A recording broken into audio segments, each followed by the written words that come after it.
There was no bridegroom in the porch of St. George's, Hanover Square, at 10:30 on the morning of the 18th of May, 1818. There was, on the broad pavement of Hanover Square, every kind of London morning that an ordinary May Monday produces: costermongers' carts, a flower girl with a basket of late-forced narcissus, 2 errand boys in pursuit of a single red apple, a steam of fresh bread from the area grating of Hanover Lodge, the hot dust of the curricle wheels, the call of the milkman in Brook Street, and of a single newly arrived dust cart in Princes Street. There was, in the church itself, a congregation of half of Mayfair to its proper extreme southern doors. There was a reverend at the altar in his white linen surplice, his small silver crucifix at his throat, the open book of common prayer in his long, thin scholar's hand. There was a bride at the porch upon her father's arm in ivory silk, and her grandmother's Brussels point lace, and a small coronet of white roses and lilies of the valley. And there was, in the porch, and in the nave, and in the vestry beyond, and in the broad sunlit square, and in the whole considerable area of the parish, no bridegroom of any kind whatsoever. There are stories that begin with a kiss. There are stories that begin with a vow, and there are, rarer, harder, more public stories that begin with what is not there at all. With the bare cold space upon a Mayfair morning where a man should have stood and did not, and with the 28 minutes that passed thereafter before another man, who had not in his life expected to stand in such a porch upon any errand of his own, rises from a second pew on the bride's side, and walks the length of a centre aisle to make himself the offer that will, in the next 6 months, become her marriage. Lady Vivian Eleanor Starling was, on that morning of the 18th of May, 22, the only daughter of the 5th Earl of Halford, raised between Halford House in Mayfair and Halford Hall in Leicestershire, and possessed, since her christening in 1796, of a godmother, Lady Antonia Carrington Wilde, who had been her mother's closest friend at school in Bath in 1788. She had long, rich, raven-black, wavy hair that took blue lights in firelight, pinned smooth beneath the coronet of white roses and pale green myrtle. She had large, clear, pale blue eyes, the colour of cold morning sky, with a faint silver cast, thick dark lashes, and a steady, direct gaze. She had very fair English skin with a faint rose flush at the cheekbones, a small natural beauty mark at the corner of the left jaw beneath the ear, a long graceful neck, and the upright, slim, 5'6" bearing of a young woman taught at 6 to enter a room as if she had every right to it. She had a soft, warm contralto in educated London RP, with a small, dry, composed steadiness that did not, even on this morning, abandon her. The engagement to Lord Algernon Brackenbury, heir to the Earldom of Cottesmore, had been announced by her father, Lord Wycliffe Starling, in the 2nd week of March, 1818. The Brackenburys had pledged a settlement of £40,000. The Halford Newmarket debts, by the announcement, had reached a figure the 5th Earl no longer cared to write upon a single sheet of paper. Lady Vivian had not been consulted. She had, in the drawing-room at Halford House, one cold afternoon in March, listened to her father in silence for 11 minutes, looked once at her mother, and given, without the smallest movement of her face, the obedient consent of a daughter who had been told from 19 that the Halford accounts were no business of hers.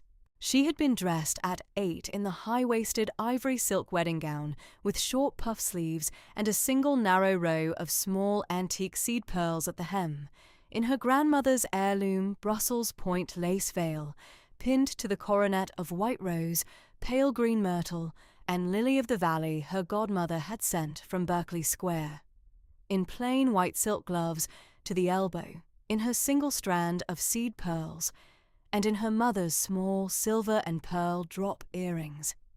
She had reached the porch at 10:25 upon her father's arm, where the great oak doors stood open upon the sunlit black and white marble of the nave, the tall stained glass east window spilling the Last Supper across the heads of half of Mayfair. The Reverend Felix Hartshorn was 55, the long-standing vicar of St. George's. He had thinning silver-white hair combed back, clear, honest grey eyes behind small steel-rimmed spectacles, a fair indoor pallor, a long, kind, narrow, clean-shaven face, and the tall, thin, slightly stooped 6-foot frame of a scholar. He wore his black cassock under his white linen surplice, his white collar band, and the small silver crucifix on its black silk cord. He had not, in 40 years, ever had cause to wait for a bridegroom past the proper hour. As the clock came round to 10:30, he had smiled gently at the bride at the distant porch. By 11:15 the Reverend had lowered his prayer book. Lady Vivian had not moved. Her father had begun to clear his throat in the small, repeated, dry way he had had since 1815. Half of Mayfair had begun to consult small jewelled watches at small jewelled wrists. By 11 the church began to whisper. The slow, soft, furtive whispering of 300 persons of breeding, each of whom would have died sooner than appear to whisper at all of whom were whispering at once. It carried up the nave, round the white stuccoed columns, and into the vestry, where the Reverend had quietly retreated to wait. At 11:10, a Brackenbury footman in the Cottesmore livery stepped down from a hired hack at the south door, walked round the chancel by the cloister passage, and presented a sealed letter at the vestry door to the Reverend. He gave his small bow, declined to wait for an answer, and was gone before the verger could ask his name. The Reverend glanced at the seal, the Cottesmore arms in dark red wax, and went without speaking into the vestry and shut the door. He read the letter alone. He read it once, and a second time, and then he set the page upon the oak vestry table, polished his spectacles slowly upon the cuff of his surplice, and bent his head for the space of a single quiet half-minute that no one in the nave ever saw. The letter said, in 7 careful sentences in the small neat hand of Lord Algernon Brackenbury at White's, that he had quitted London upon the night packet from Dover 3 nights before, that he was at that hour in Calais, that he could not, upon reflection, face the marriage, that he begged the Reverend to convey his apologies to the lady at the porch, to her father, to her mother, to her godmother, and to half of Mayfair, that he enclosed no settlement, that the engagement was, by the writing of the letter, broken. There was, the Reverend observed, no indication that the writer had thought, even once, of the woman in the ivory silk and the white rose coronet standing in the porch of his church. At 11:20, the Reverend left the vestry, walked the length of the chancel to the rail, and asked that Lord Wycliffe Starling, 5th Earl of Halford, would be so good as to step forward for a private word. The Earl rose from the front pew on the bride's side.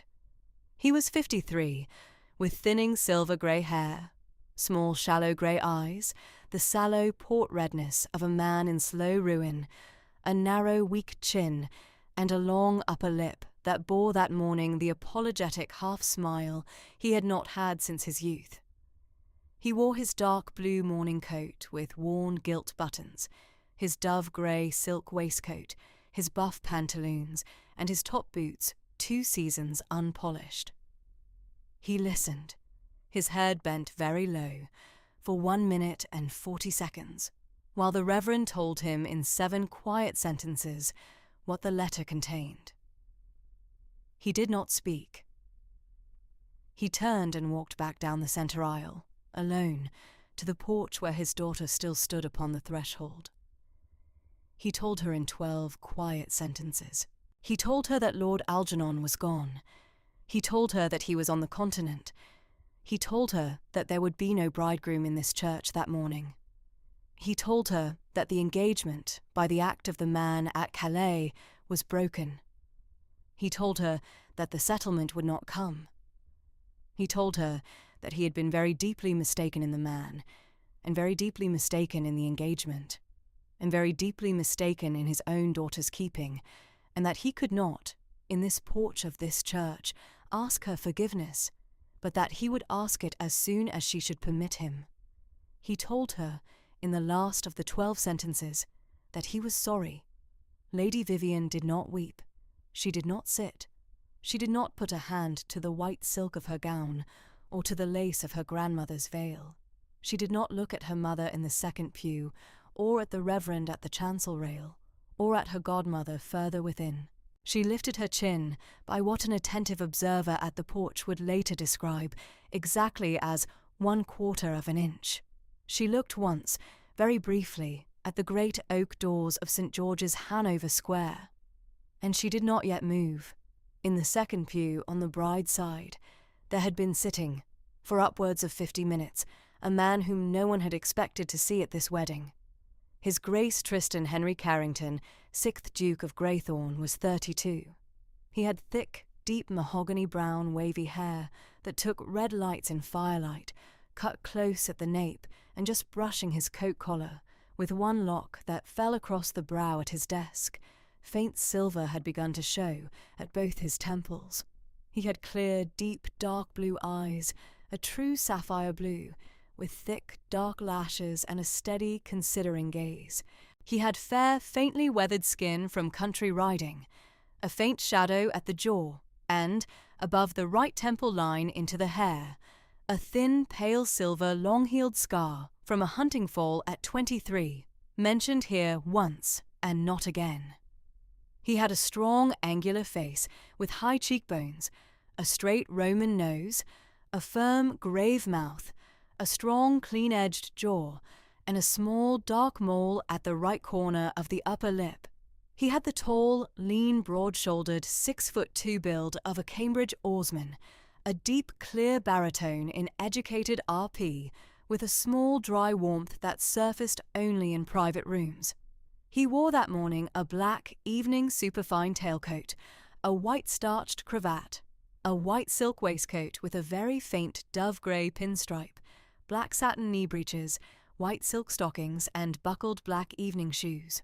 Upon the smallest finger of his right hand, the heavy gold of the Greythorne ducal signet ring caught the light of the east window, a hawk on a stooping gauntlet over a pail. He had met the bride exactly once, briefly, in 1816, at his elder sister's house in Berkeley Square, where Lady Vivian, 20 at the time, had been visiting her godmother. He had bowed, she had curtsied. They had spoken 11 sentences about the harp, upon which she had been playing, and had not seen each other since. He had come to St. George's that morning entirely for his sister's sake. Lady Antonia Carrington Wilde, 38, widow of the late Lord Wilde, sat at the rail in a soft, mahogany-brown low coronet beneath her small grey lace widow's cap, her shrewd, warm, dark blue eyes very like her brother's, in lavender silk, half-mourning with a small jet brooch and her plain gold wedding band. She had said to Tristan the night before only one sentence. "Tristan, be there at 10. The child has had the wrong father in the wrong arrangement, and I should be glad of you in the second pew." He had not asked her to explain. He had been there at 10. He had observed, in those 50 minutes, the empty altar, the steady kindness of the Reverend, the slow whitening of Lady Sybil Starling, 50, in lavender silk beneath a small white lace cap with pale pink ribbon, her anxious, watery, pale blue eyes upon the porch. He had observed the bride, who had not moved her gloved hand from the cuff of her father's coat. He had observed the footman at the vestry door, the sealed letter, and the long walk of the bride's father back down the aisle. At 28 minutes past 11, by the small clock in the south transept of St. George's, Hanover Square, His Grace the 6th Duke of Greythorne rose from the second pew on the bride's side. He laid his prayer book gently upon the cushion he had vacated. He inclined his head once to his sister, who returned the smallest possible nod. He stepped out into the centre aisle. He walked the length of it, unhurried, without looking to either side. Half of Mayfair, in slow waves, turned in its pews to follow him. The small whispering of half an hour died into a much deeper silence, of the kind that, in a great Mayfair church, comes only 2 or 3 times in any given decade. He passed the chancel rail. He passed the front pews. He came up to the porch, where Lady Vivian Starling stood very still in her ivory silk and her white rose coronet and her grandmother's Brussels point lace, her gloved right hand still resting upon her father's sleeve. He bowed over her gloved hand. He did not yet take it. He spoke, in a deep, clear, unhurried baritone that was not quite low enough not to be overheard at the front of the nave. "Lady Vivian, forgive me. I am not your bridegroom. I have, however, sat in the second pew of this church for 50 minutes for my sister's sake, and I find that I have, in those 50 minutes, become unwilling to walk out of this porch and leave you in the hands of the mourning that has already happened. I propose, if you will have me, that we be married in this church before noon today by special license. The faculty office is half a mile away. My solicitor, Mr. Bartholomew Thornycroft, is at the King's Arms in Albemarle Street with his portfolio.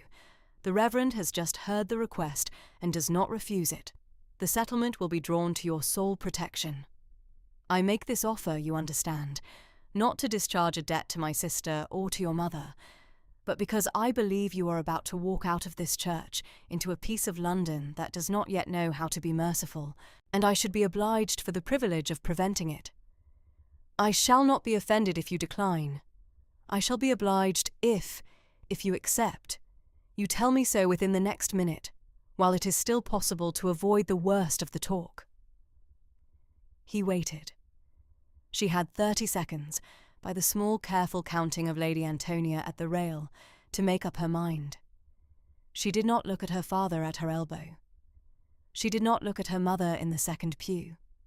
She looked once across the heads of the front pews at Lady Antonia at the rail, who returned her look steadily, and gave, at the small distance, the smallest possible nod, no more than the lifting of one fine dark eyebrow by half a hair's breadth, and the small returning of the eyebrow to its place. Vivian lifted her chin by what the same attentive observer would later describe as exactly 1/4 of an inch. She drew her gloved right hand gently free of her father's sleeve. She gave it to the Duke. She said, very clear and very steady, in her soft, warm contralto, in the silence of the porch and of half of Mayfair, "Your Grace, I accept. I shall remember the kindness as long as I live." He bowed once over the hand. He did not, in the porch, kiss it. He turned, very quietly, to one of the Greythorn footmen at the north door, and gave him a single instruction, in a voice that did not carry, that Mr. Bartholomew Thornycroft at the King's Arms in Albemarle Street was to be brought to St. George's at once with his portfolio. The footman bowed and was gone within the minute upon a light cab. Mr. Thornycroft arrived at St. George's at 11:30.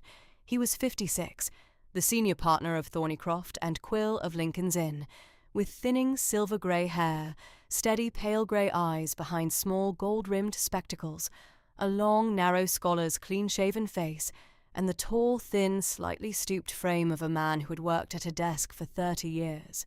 He wore his plain black, superfine tailcoat, white cravat, black silk waistcoat, charcoal pantaloons, and black shoes with steel buckles, his leather portfolio under his arm.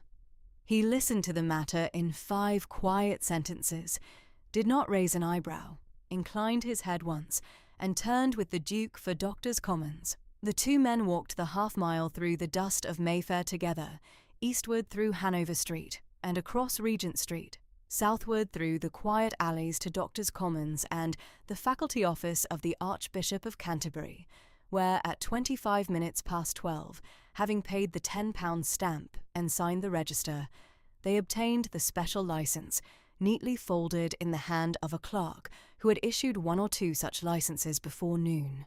They came back through the porch of St. George's at 10 minutes to 1. About 90 persons of the truly curious had remained in the pews.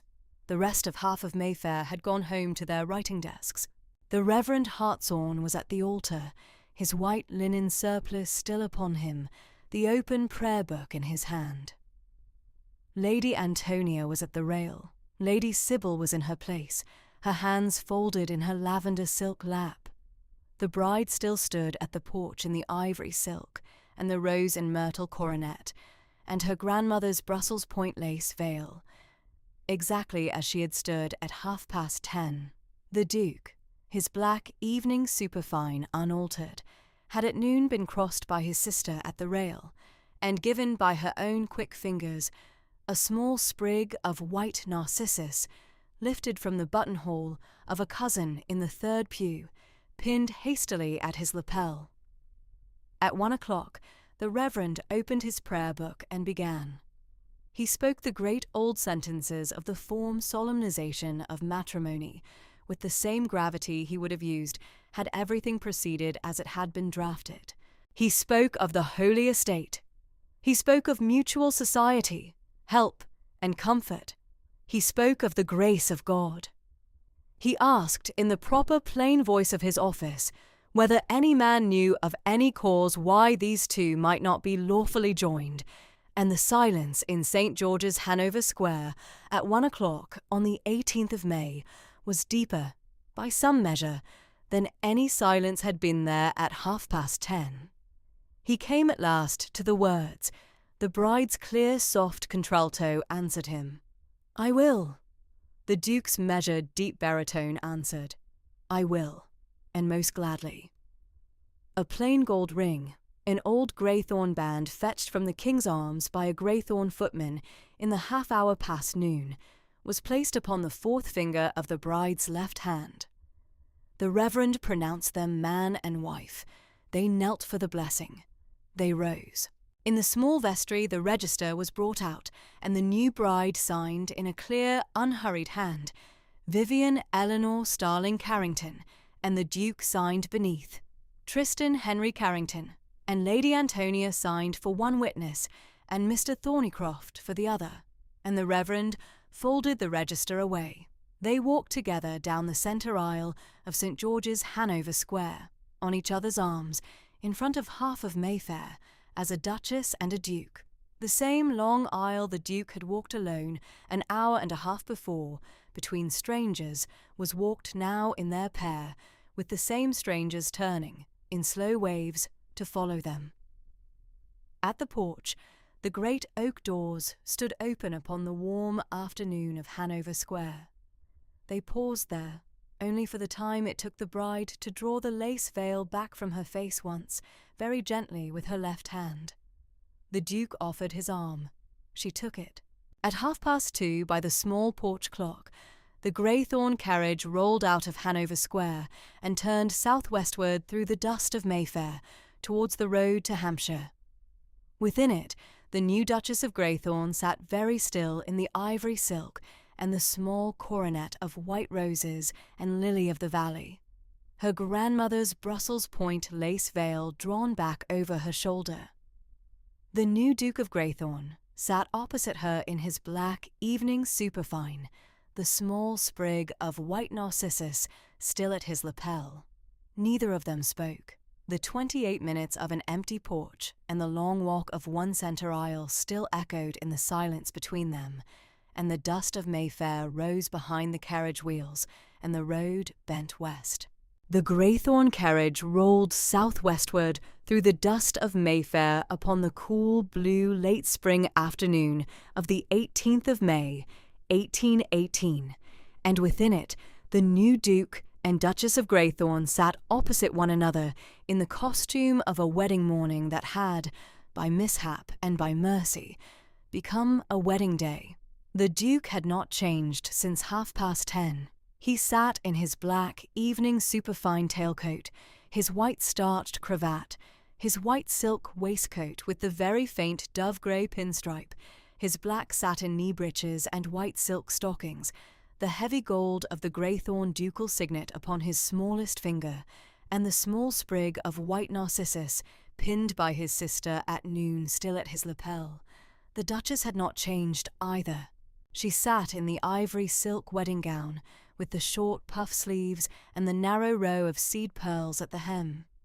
Her grandmother's Brussels point lace veil, lifted gently back at the porch, lay across her left shoulder like a folded snow.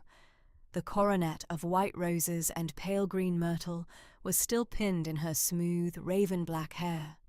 Her plain white kid gloves were drawn neat to the elbow. Her mother's silver and pearl drop earrings caught the slant of the cool blue late spring light from the carriage window. Upon the box sat the Greythorn footman in livery, very upright. Behind them, at a discreet quarter of a mile, came the second carriage with the Duke's valet, and a small portmanteau prepared at 12 o'clock against the contingency that nobody had foreseen at 10:30, and that everybody had foreseen by 1. Through Hanover Square, then westward and out at Hyde Park Corner, where the cool blue late spring sun fell through the new lime leaves, down Knightsbridge, past the gates of the great houses, through Hammersmith with its small market still busy at 3, on through Brentford with the smell of the river coming up from the wharves, over the Chiswick Bridge and out at last upon the south-westward turnpike toward Hounslow Heath.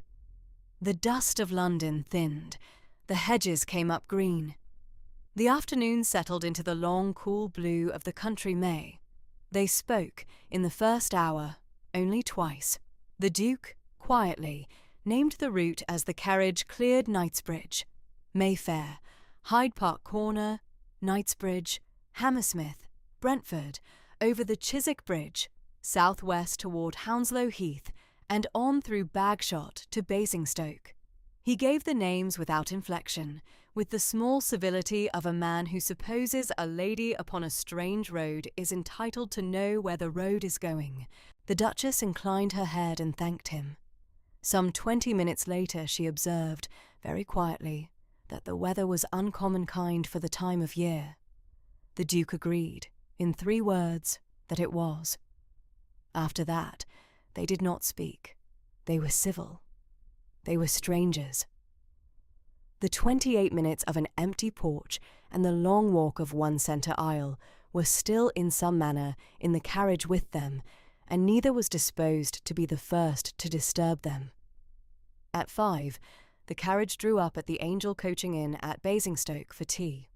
The innkeeper, a stout cheerful man in a brown fustian coat, came out at his own front step and showed the lady and gentleman to a small private parlour at the back of the house with a coal fire kindled against the cool blue late spring afternoon. He did not, at the entry, know who they were. He observed only a tall, well-made gentleman in evening dress, a young lady in white silk and a coronet of white roses, and an uncommon handsome closed carriage with a coat of arms on the panel. He had not the leisure, just then, to read. It was the Greythorn footman who quietly mentioned His Grace's name to the ostler, and the ostler who quietly mentioned it within the half-minute to his master. The innkeeper's manner thereafter became profoundly civil. He brought up the tea himself, in the inn's best blue and white china, with thin bread and butter and strawberries upon a glass dish, and made his bow and withdrew. The Duchess took only 1 cup. She had not eaten since 7 that morning, and she did not, at the Angel, find herself able to eat now. The Duke observed it without comment, and did not press her. They were upon the road again at 5:30. The cool, blue, late spring evening came down slowly upon the chalk downs. A hawk hung upon the wind above a fallow field. The carriage swung south-westward off the great road into a quieter country lane, and at 6 o'clock the Greythorn Avenue opened before them. It was a long avenue of beech trees freshly in May leaf, the new green tender against the deeper green of the home park. The avenue ran for 3/4 of a mile, gently rising between the rails of the deer park, where small herds of fallow deer lifted their heads at the wheels and lowered them again. At the head of the avenue, the house came into view, and the new Duchess, who had imagined it not at all, set down her gloved hands quietly in her ivory silk lap and looked. It was a Hampshire Palladian front of pale honey limestone, broad and quiet and full of evening light, with a high columned portico above a flight of shallow steps.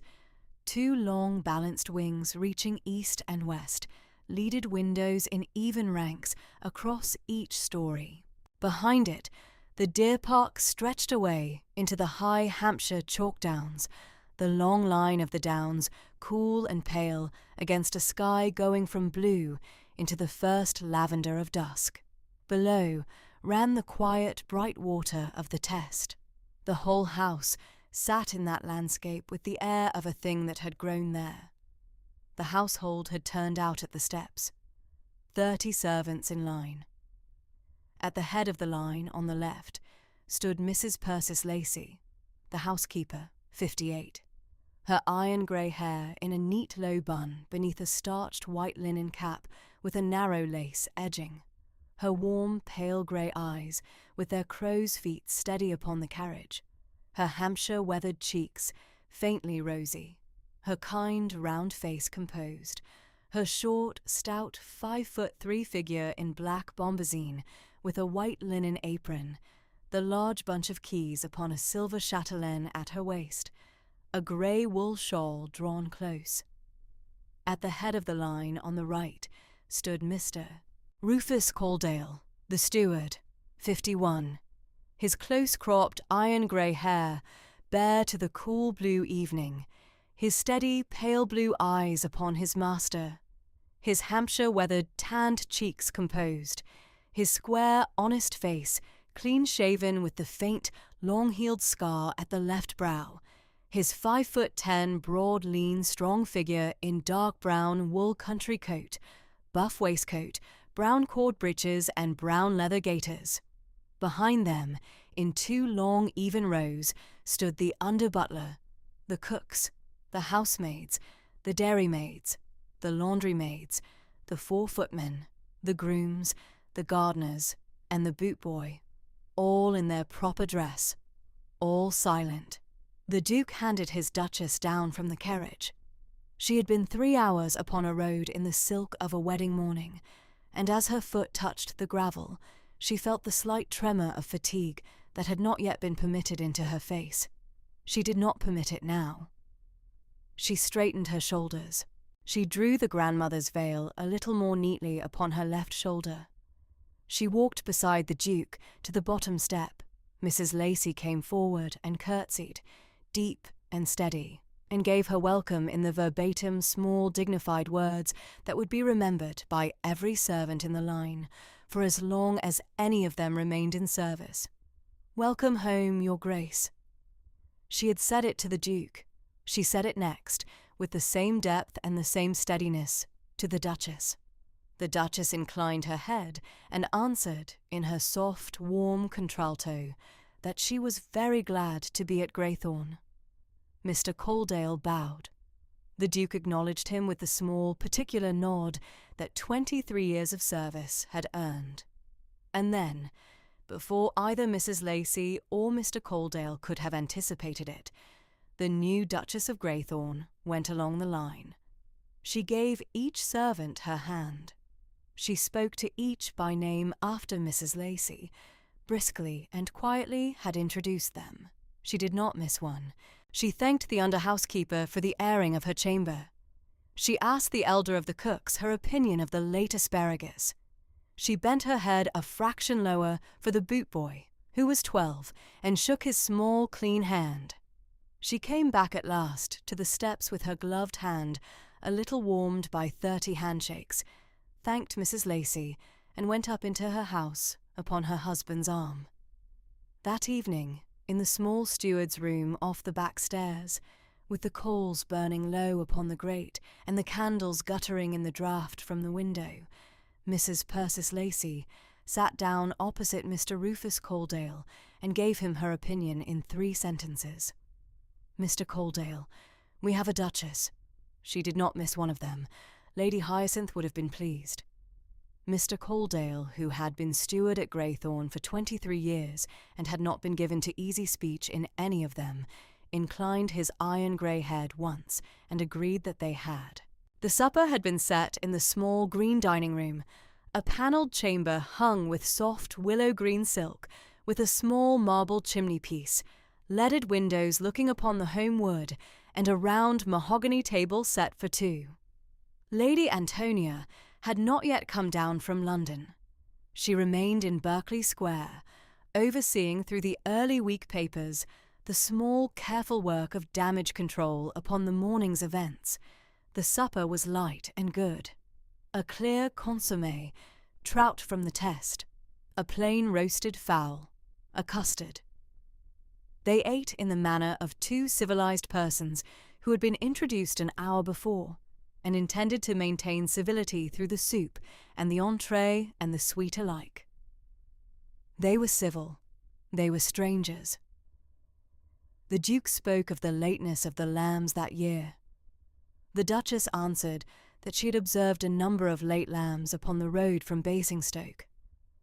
The Duke said the test was very full from the spring rains. The Duchess replied that she had been struck from the avenue by its quietness. The footman moved, very still behind the chairs.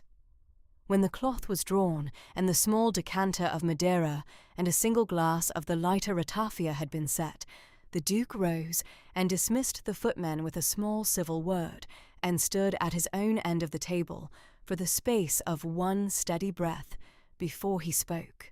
"Madam, the marriage was, this morning, a public action of mine. The marriage shall not be, in this house, a private imposition of mine. You shall keep your own chamber. You shall keep your own door. I shall come to breakfast at 8. I shall be glad if you come too. I shall be unbothered if you do not.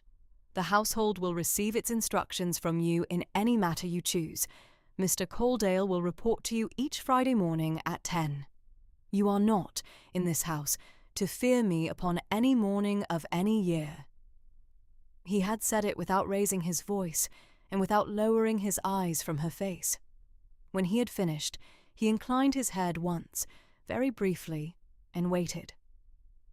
The Duchess set down her glass of ratafia upon the cloth. She looked at him steadily, with the small, steady steadiness that had not, at any minute of the day, abandoned her.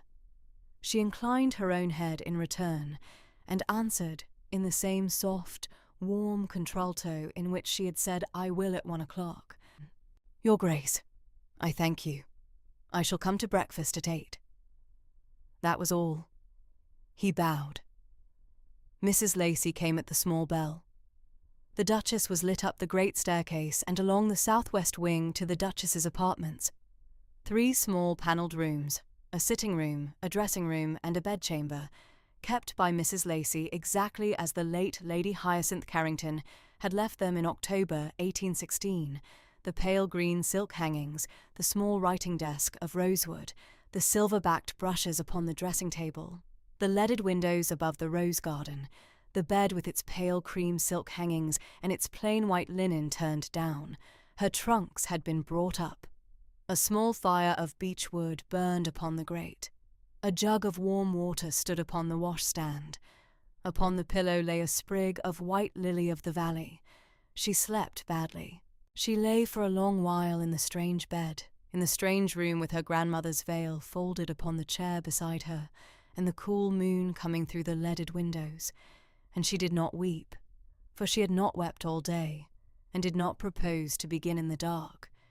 But she did not sleep either, until at last, some time after 1, she fell into a thin, uncertain sleep that broke at 5. She was up at 5. She washed in the cool water and dressed, with the help of the small, silent housemaid Mrs. Lacey had sent up, in the soft, fawn-grey wool morning gown that had been sent down from her London modiste a fortnight before, with white lawn fichu and her grandmother's small jet cross at her throat, her hair pinned smooth in a low chignon at the nape. At 6 she went down into the long gallery. It ran the full length of the south front, 140 feet of polished oak floor, with leaded windows looking down upon the rose garden, and on the north wall, in even succession, the Carrington portraits. She walked it slowly in the cool blue early light. She passed the first Carrington in his Jacobean ruff. She passed the 3rd Duke by Kneller, lean and shrewd. She passed the 4th Duke in his red coat of the 7 Years' War.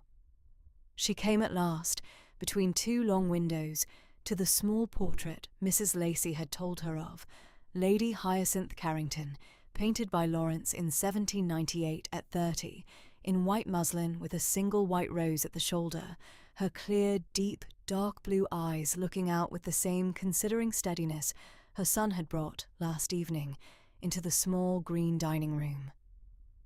The new Duchess stood before her late mother-in-law's portrait for a long, quiet 2 minutes. She did not speak to it. She inclined her head once, and she found, in some small, steady manner, her place. She was at the breakfast room at 8. He was at the breakfast room at 8. He was in dark walnut-brown morning coat, with a buff waistcoat, buff breeches, brown-topped boots of soft leather, a plain white cravat, and the greythorn signet, the one lock of his deep mahogany-brown hair fallen across his brow. He rose from his chair as she came in. He inclined his head. She inclined hers. They sat. The footmen brought coffee, and small fresh rolls, and an uneat ham, and a plate of strawberries. They spoke civilly for 40 minutes about the estate, the home farms, the lower coombs, the new drainage, the test, the deer, the lateness of the lambs. And at the end of the 40 minutes, the Duke offered her, very simply, a ride out at 10. He had, 3 weeks earlier, before he had had any expectation of marriage, bought at Salisbury a quiet bay mare of 15 hands named Hera, with a gentle dark eye, against the season of his sister's coming visit. The mare was at the steps at 10. The Duchess, who had not ridden in 3 months, came down in a plain dark blue wool habit and her white kid gloves. He put her up upon Hera with the brief, unsentimental kindness of a horseman, set himself upon his hunter, and they rode out, with one groom at a respectful distance, through the home park. They rode for an hour, along the upper edge of the deer park, where the chalk downs rose pale against the sky, back along the line of the test, where the early swallows were already at their work above the bright water. The cool blue late spring sun was kind. The mare was kind. He was kind, in the small quiet way of his own house, and she was kind in return. They spoke civilly. They came back at 11. Through the first week at Greythorn, between the 19th and the 25th of May, the slow domestic settling went on. Mrs. Lacy showed the Duchess the house room by room over 4 days. The long Tudor Great Hall, with its hammer-beam roof of oak and its great fire that had burnt every winter since 1547, the Georgian State Suite, the library of 14,000 volumes in 2 long galleried rooms above the Rose Garden, the long gallery with the Carrington line, the music room with the Broadwood pianoforte and the small gilt harp and the deep chairs by the hearth, the walled rose garden where the first roses upon the south wall were already in bud, the orangery, the chapel. Mr. Coaldale walked the Duchess round the home farms over 3 mornings, Lower Coombs, Greythorn Farm proper, Test Side. He brought his ledger. He answered her questions with the same steady civility he gave the Duke, and observed afterward to Mrs. Lacy, in the steward's room of an evening, that her Grace had a very clear head, for a figure indeed. Lady Antonia Carrington-Wilde arrived from London on the afternoon of the 25th of May by post-chaise. The cool, blue, late spring afternoon very fine. She came into the small green saloon at 5 in lavender silk, half mourning, her soft mahogany-brown low coronet beneath the small grey lace widow's cap, her jet brooch at her fichu, her shrewd, warm, dark blue eyes, very like her brother's. She kissed Vivian on both cheeks. She held her by both hands. She said in the small, precise voice that had ended a number of London afternoons before this one, "My dear, I have spent 5 days in Berkeley Square, preventing 30 unfortunate paragraphs in the morning papers and 3 uncivil cuts at the Pulteney. The Algernon Brackenbury affair is now closed in society. You shall not, hereafter, be embarrassed by it in any drawing room of consequence. Vivian thanked her. She did not weep. She held her godmother's hands a moment longer than civility required, and Lady Antonia, who knew her, observed the small, steady tremor at the lower lip and gave it the courtesy of not seeing.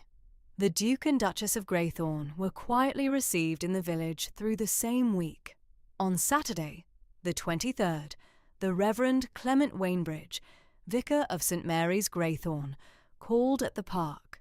He was 49, with soft, sandy grey hair, neatly cut, clear hazel eyes behind small gold-rimmed spectacles, fair, gently weathered cheeks, a long, kind, clean-shaven face, a thin 5'10" figure with a slight stoop, his plain black clerical coat with its white collar band and small silver crucifix on a black silk cord. He was shown into the small green saloon and given tea. The Duchess received him with composed warmth. They spoke for half an hour of the parish school, the new roof of the south aisle of St. Mary's, and the late lambs.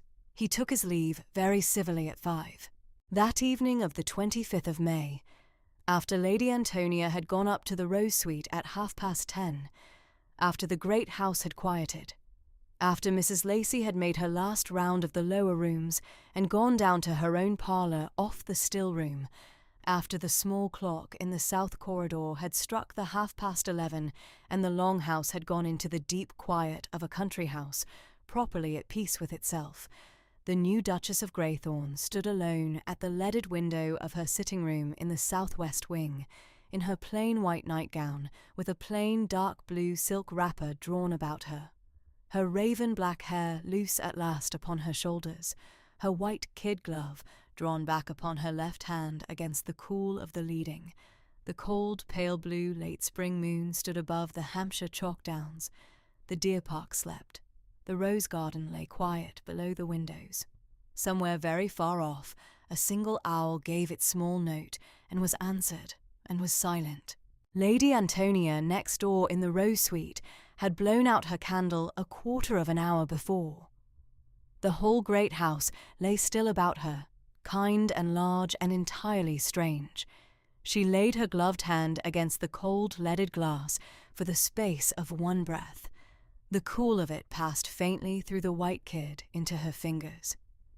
She looked out at the moon upon the downs, and at the long, pale shape of the Test below the home wood, and at the soft lights of the village, 2 miles away across the meadows. And for the first time in her own house at 22, the new Duchess of Greythorn said her first quiet private sentence in her soft, warm contralto, and only to herself. Tristan. June came down upon the Hampshire chalk downs in the fair pale gold of an English early summer.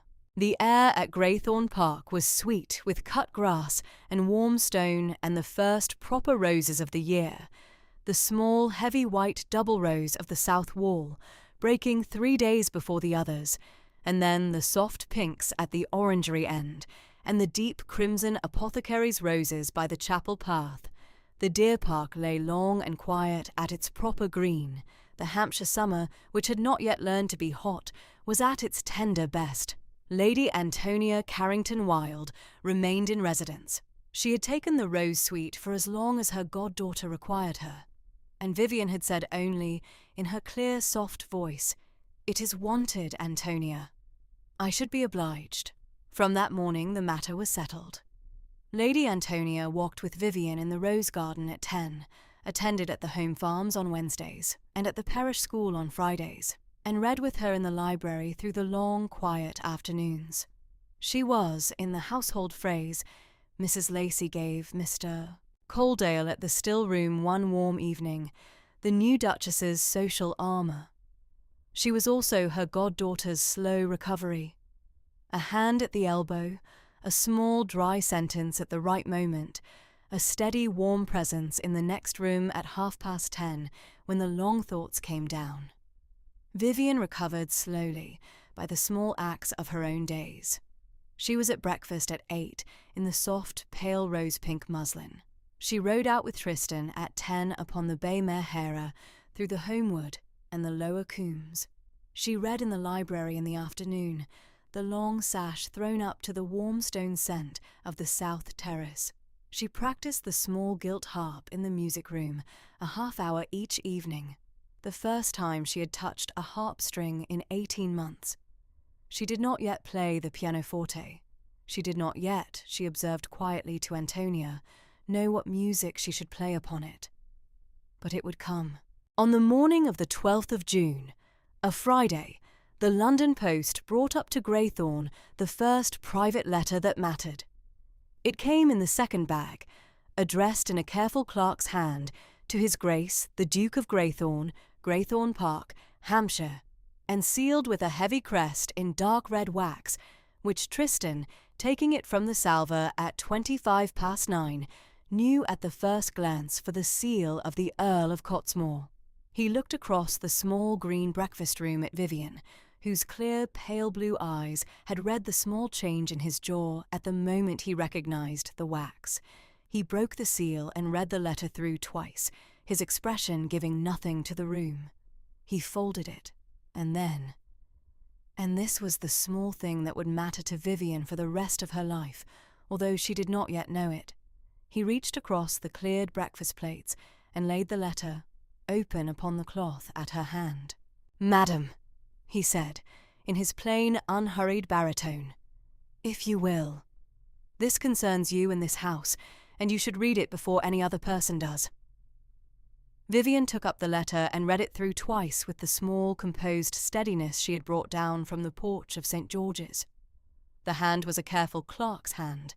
The substance was civil in form and ugly in substance. "My Lord Duke," it began, "I write upon my father's instructions.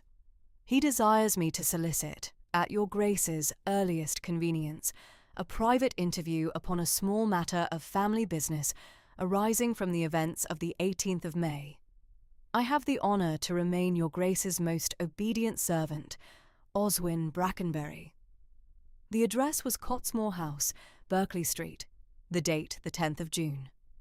Vivian set it down upon the cloth, square to the edge, and lifted her eyes to her husband.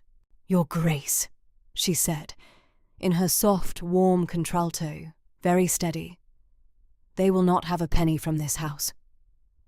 I should be obliged if Mr. Thornycroft replies to that effect. And if you and I shall, when the matter comes to interview, sit together at the library table to receive Lord Oswin and his account of his brother's social standing." Tristan inclined his head. There was, beneath the gravity, the faintest small dry smile at the corner of his firm mouth that the breakfast room did not see, because it was given only to her. "Madame," he said, "I had hoped you would say so. I shall write to Mr. Thornycroft within the hour."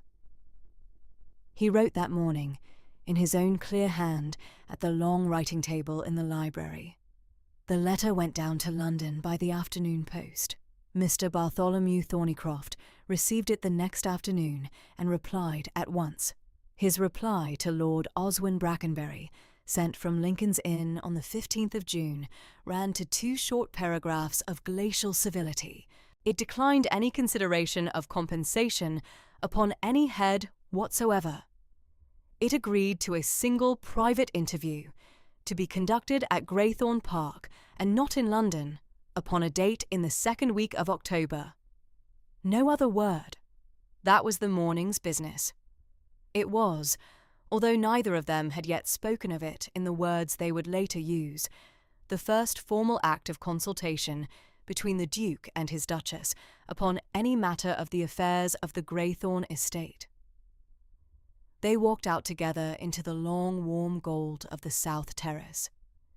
They did not speak of the letter again that day, but a small new shape had come into the house with the Morning Post, and it would not go out of it again.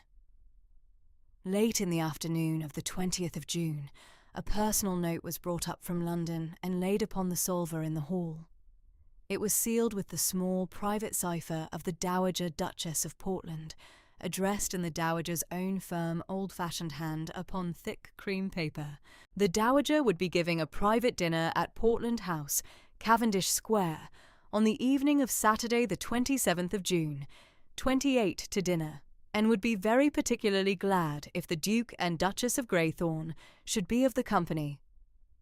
She would consider their attendance, the third line said, with a courtesy that Vivian at 22 recognised at once for what it was, a personal kindness which I shall not forget.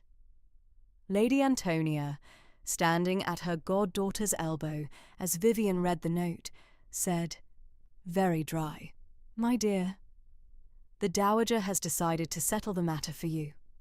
We had better go." It was settled within the half hour. They would travel up to London on the 24th and put up at Greythorn House, Grosvenor Square. Lady Antonia would come with them. 3 days of preparation in Mayfair followed. Vivian's London modiste, summoned to Grosvenor Square upon the morning of the 25th, fitted her in a high-waisted, soft, pearl-grey silk evening gown with short puff sleeves and a narrow row of fine white lace trim at the hem. Her grandmother's seed pearls were taken out of their black velvet case and laid against her throat. The silver and pearl drop earrings, her mother's, went into her ears. Long white kid gloves drawn up above the elbow. Ivory silk slippers. Her raven black hair pinned smoothly in a low chignon at the nape. Tristan in black superfine evening tailcoat, white starched cravat, white silk waistcoat with the faint dove-grey pinstripe, black satin knee breeches, white silk stockings, buckled black evening shoes, the heavy gold Greythorn signet upon his right hand. He came down to the hall at 20 minutes past 7, took his Duchess's gloved hand at the foot of the stairs without a word, and looked at her once for a steady second in the quiet way that asked nothing and offered, if she should require it, everything. Vivian lifted her chin, 1/4 of an inch, and gave him the same small, steady look in return. They went out to the carriage together. The drive to Cavendish Square was short. Portland House stood on the south side, the great plate-glass sashes of its first-floor saloon, already lit gold against the soft June dusk. 8 footmen in Portland livery stood ranged at the carriage door, and at the steps, and at the inner hall. The Dowager Duchess of Portland was in the pale green saloon at the head of the stair, 56 years of age, her silver hair drawn up beneath the amethyst bandeau of her parure, her plum silk evening gown soft against the pale walls, the amethyst necklace at her throat, the amethyst drops in her ears. She came forward 2 short steps as the Greythorns were announced, took Vivian's gloved hand in both her own, and said, in a voice quite low and quite clear, "My dear Duchess of Greythorn, you are very welcome in this house. I have been looking forward to meeting you these 6 weeks past." Vivian answered with the soft, warm contralto that had not failed her in the porch of St. George's. "Your Grace, the honour is very much mine." The Dowager turned her, by the gloved hand, into the room. The small fire on the marble chimney-piece was burning low and respectable for the season. The Dowager kept a small fire through every June for tone, and the 8 tall sash windows stood open to the soft dusk over the square. The slow gold light of the chandeliers fell upon a company of careful Mayfair faces, all of which turned, in the small considered wave that London turning produces, toward the door. It was at this moment, in the 3rd minute of their arrival in the pale green saloon, that Lady Petra Domville came forward.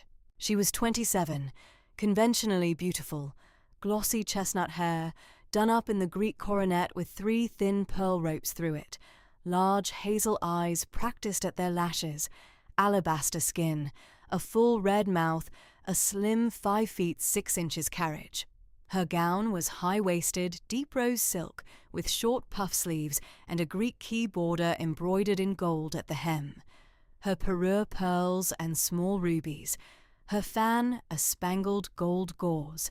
She had considered herself, in the season of 1817, the Duke of Greythorn's most likely future Duchess, and had not yet, 6 weeks after the 18th of May, given the conviction up.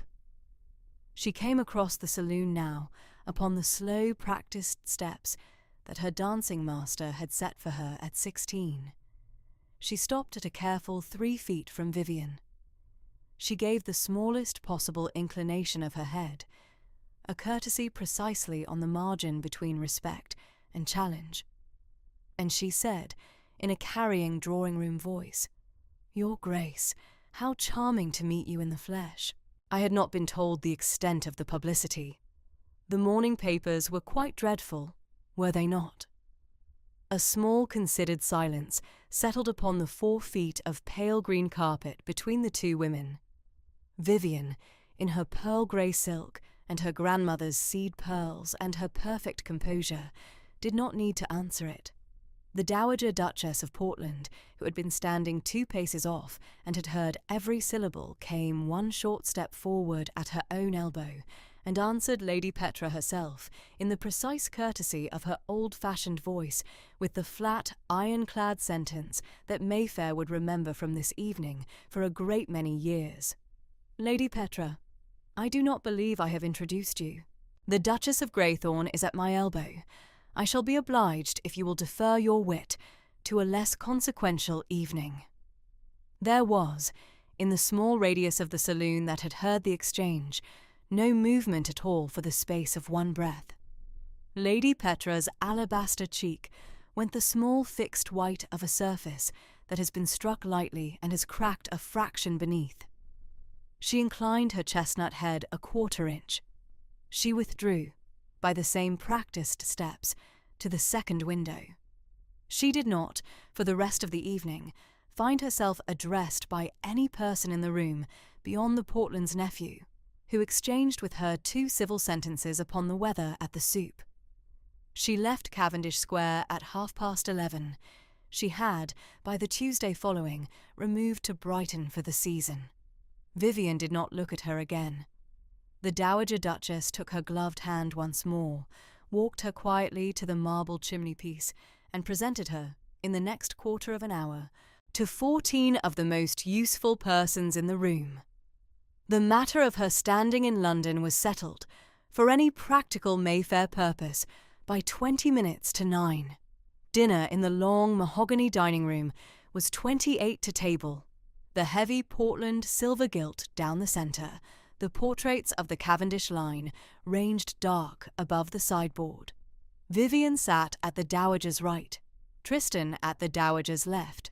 They did not look across at one another more than was civil, and yet the small private courtesy of one another's company stood about them for the whole length of the meal, in a way that the table noticed and approved.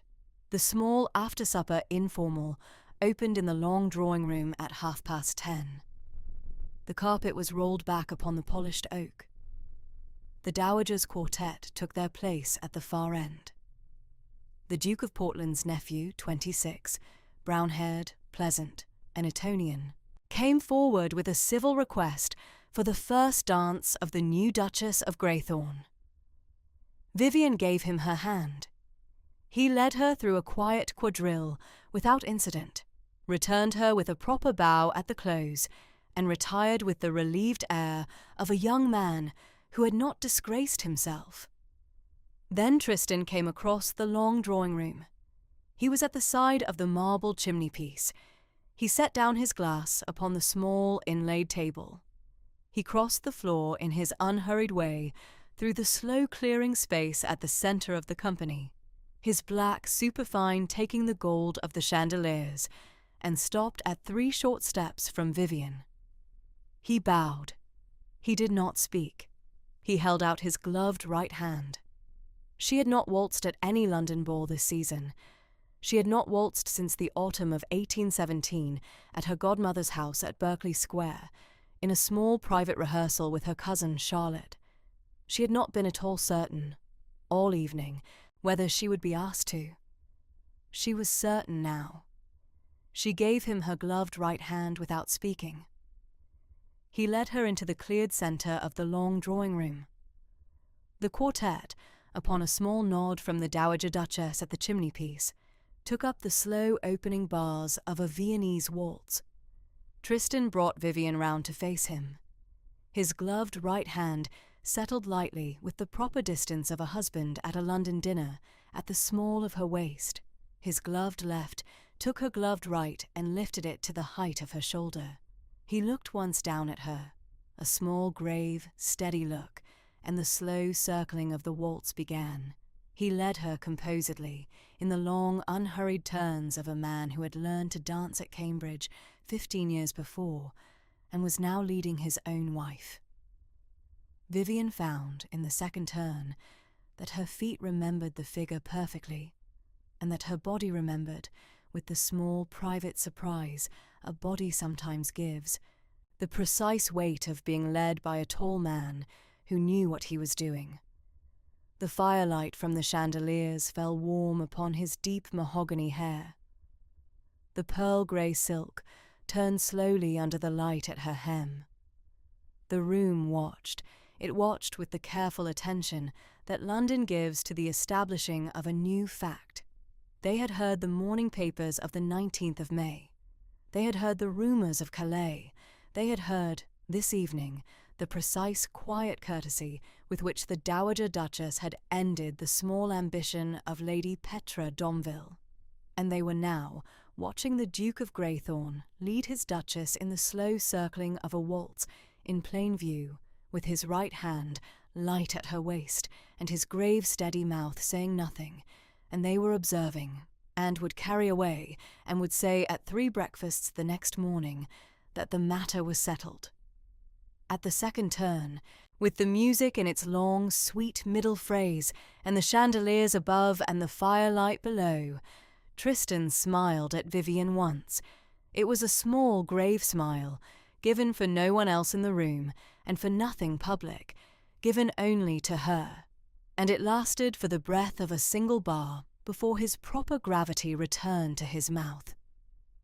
Vivian, who had not smiled in any London drawing-room since the engagement was announced in March, found that her own answering small, steady smile had risen of itself and was given back to him, and was enough. The waltz drew to its close 5 minutes later.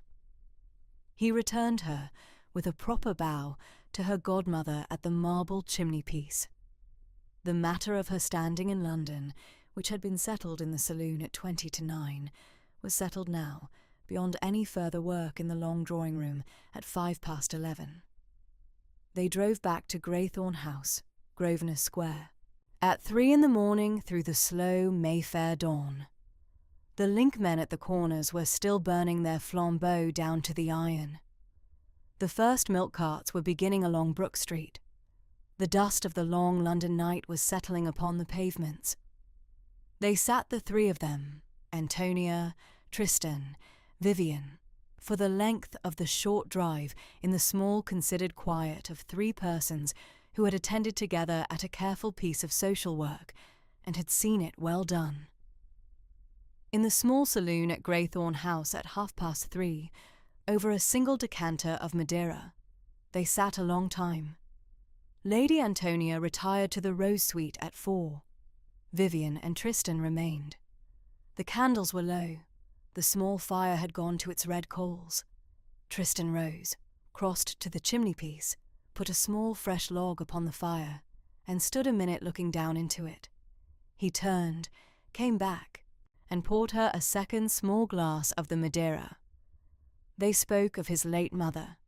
He told her 2 short stories of Lady Hyacinth that he had not told to any other person since November of 1816, the white narcissus she had kept in the south window of the breakfast-room every spring, and the morning she had walked him at 6 years old upon the Hampshire Downs in the cold, pale light of a March Sunday. They spoke, after that, of Antonia, of her marriage at 21, her widowhood at 35, her goddaughter at 22, who had stood in the porch of St. George's and not wept. They did not speak of Algernon. They did not, in the small, careful, private courtesy of the evening, speak even of his name. At 4:15, Vivian rose. He rose with her. He bowed at the door of her chamber. She gave him, with a small, steady deliberateness, her ungloved right hand. He took it. He bent over it. He kissed her knuckles once, lightly, gravely.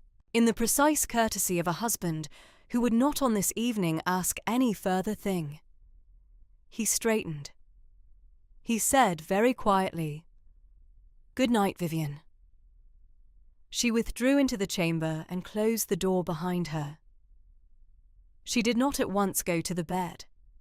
She took the long white kid gloves from her hands and laid them in the silver tray upon the toilet table. She unpinned the seed pearls and put them in their black velvet case. She walked to the small writing desk at the south window, drew the chair, took up her pen, and at 4:30 upon the morning of the 28th of June, she wrote in her clear, even hand a single short letter. It was addressed to Lady Antonia Carrington Wilde, the Rose Suite.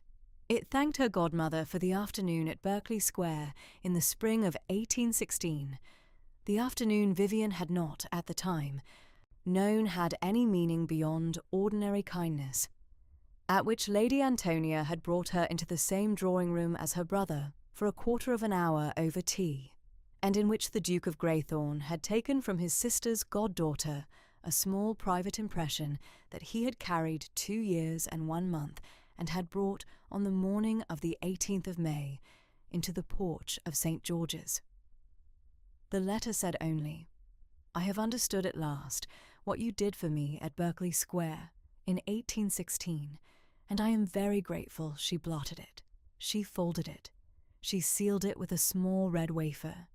She set it upon the salver to be sent at 8 in the morning. She walked to the window. The Mayfair dawn was coming up grey-pink along the railings of the square below, over the plane trees, over the carefully kept gravel walks, over the still-burning lamp at the south corner. A single milk cart turned out of Brook Street. A link boy at the area rail put out his last flambeau against the iron. Vivian did not yet go to bed. She stood a long time in her plain white nightgown at the window, her raven-black hair loose at last upon her shoulders, and watched the Mayfair morning come up grey-pink along the slow, waking line of Grosvenor Square. She did not yet sleep. The Greythorne carriage rolled out of the dust of London on the morning of the 2nd of July, 1818, and rolled south-westward through Surrey and into Hampshire, upon a road that was warm now, where in May it had been cool. The hedges were a green, so deep it was nearly blue at the heart of them. The elder was full out in white plates upon the roadside. The fields shimmered knee-high green with unripe wheat that moved in long, slow ripples under the south wind. They reached Greythorne in the long, warm Hampshire evening, the deer park all in its full leaf, the second flush of the June roses still warm upon the south wall of the house, at 7:30 of a summer dusk that had not yet gathered any darkness. Mrs. Lacey curtsied at the steps in her black bombazine and starched white cap, and said, "Welcome home, Your Grace." And Vivian went up the broad stone steps into the Tudor Great Hall in the warm gold of the dusk, and felt for the first time since the 18th of May that she had come, by some quiet route she had not yet traced, into a house that knew her. Through July at Greythorne, the days settled into the slow shape of a country summer. The mornings were cool, the middays were warm without heat, the evenings drew out in long honey light over the chalk downs above the Test until nearly 9. The deer park was full of fawns, kept by their dams under the dappled shadow of the great beeches. The walled rose garden upon the south wall, after the flush of late June, opened a second quieter bloom of buff pink and cream white roses upon the older wood, and the warm stone gave back the heat of the afternoon long after the sun had moved off it. Each morning, very early, Lady Antonia and Vivian walked together along the avenue of beeches. The light at 6 was a clear, pale green light, the kind of light that comes only into the deep middle of an English summer, and the dew upon the long grass struck cool through the thin leather of their morning boots. They walked arm in arm, the godmother in her plain dove-grey morning gown, and the goddaughter in the high-waisted, pale rose-pink muslin. They spoke of the household, of a letter newly arrived from Maria at school in Brussels, of the late Lady Hyacinth Carrington whom Lady Antonia had loved. They walked back at 6:45 for breakfast at 8. After breakfast, by a different shape of habit, Vivian and Tristan walked in the rose garden upon the south wall. He gave her his arm at the threshold of the long French doors of the morning room, and they walked the gravel paths very slowly between the buff-pink and cream-white blooms, and the warm wall behind them gave its heat to her side, and they did not always speak. He told her the names of a dozen of the roses, a Damascena planted in the year of his grandfather's marriage, a small York and Lancaster of which Lady Hyacinth had been fond, a buff yellow climber that had come from a cutting at Holkham in 1801. By the end of the second week she could name every rose upon the south wall without prompting, and could, when he had forgotten one, supply it to him with a small private smile. They rode each morning at 10. Tristan put her up upon Hera, the quiet bay mare of 15 hands he had given her in May, and rode out himself upon his 17-hand chestnut hunter Atlas, a deep-flanked considered animal of 9 years, well-mannered upon any going. They rode out across the chalk downs above the Test, where the high country is open and the wind comes clean off the south, and the larks rise out of the long grass at the horse's hoof and go up singing into the blue. Vivian sat her mare, with the upright, easy seat she had had since she was 12 at Halford Hall. Tristan rode a half-length behind at her left, watching the small movements of her shoulders under the dark blue habit, and saying nothing of what he saw. After dinner, in the long evenings, they read in the library. 14,000 volumes, 2 deep fires at either end, the tall walnut cases going up to the moulded plaster ceiling. Tristan read to her with the candles low and the south windows still showing a band of pale lemon-green sky at 9:30. He read her Cowper, the long meditative passages of the Task. He read her Crabbe, small considered passages of village honesty. He read her Mr. Wordsworth, the great steady lines of Tintern Abbey that had been his late mother's particular preference. He read her, on a warm Wednesday evening, the opening chapter of the new novel of Miss Edgeworth's, and they laughed together once briefly at her wit, and Lady Antonia, from the deep chair by the further fire, looked up over her own book at the unaccustomed sound of her brother's laugh, and listened a long, quiet half-minute, and went back to her book. Upon the white Italian marble mantel of the library stood a small rosewood box, not much larger than the palm of his hand. It contained the last letters of Lady Hyacinth Carrington, written between the autumn of 1814 and the autumn of 1816. He had not, in 20 months, opened it in any other person's company. Upon the third evening of the second week, with Lady Antonia gone up at 10:30, he rose, took the box down off the mantel, returned to the deep chair beside her, and asked her, in the short, formal manner he kept for matters of any weight, whether she would permit him to read aloud one short passage of his mother's writing. Vivian said, "I should be honoured, Tristan." He unlocked the small brass clasp with the small key he carried upon his watch-chain. He drew out a folded sheet of cream paper. He read her, in his slow, even baritone, 6 lines of his mother's hand, dated Greythorne, November 1815. A small private observation upon the kindness of a Hampshire frost, upon the last roses of the autumn. He refolded it. He locked the box. In the weeks that followed, with her permission given quietly each time, he read her 2 further short passages. No more. In the late afternoons, between 4 and 5, Vivian took to the music room, a long, pale green-walled room upon the south side of the house, with 3 tall sash windows that gave upon the rose garden, a small broadwood pianoforte of 1812 in walnut, and a small gilt harp in the southeast corner that had belonged to Lady Hyacinth and had not been touched since November of 1816. Mrs. Lacey had had it dusted and restrung in early June upon Vivian's quiet instruction. Vivian had not played the harp in 2 years. She had set it aside at Halford House in the spring of 1816, when the long, quiet domestic atmosphere after her brother's death at sea had made any instrument feel an indelicacy. Now, in the long, warm afternoons of July, she sat down to it again. The first afternoon she played for 10 minutes only. The second she played for 15.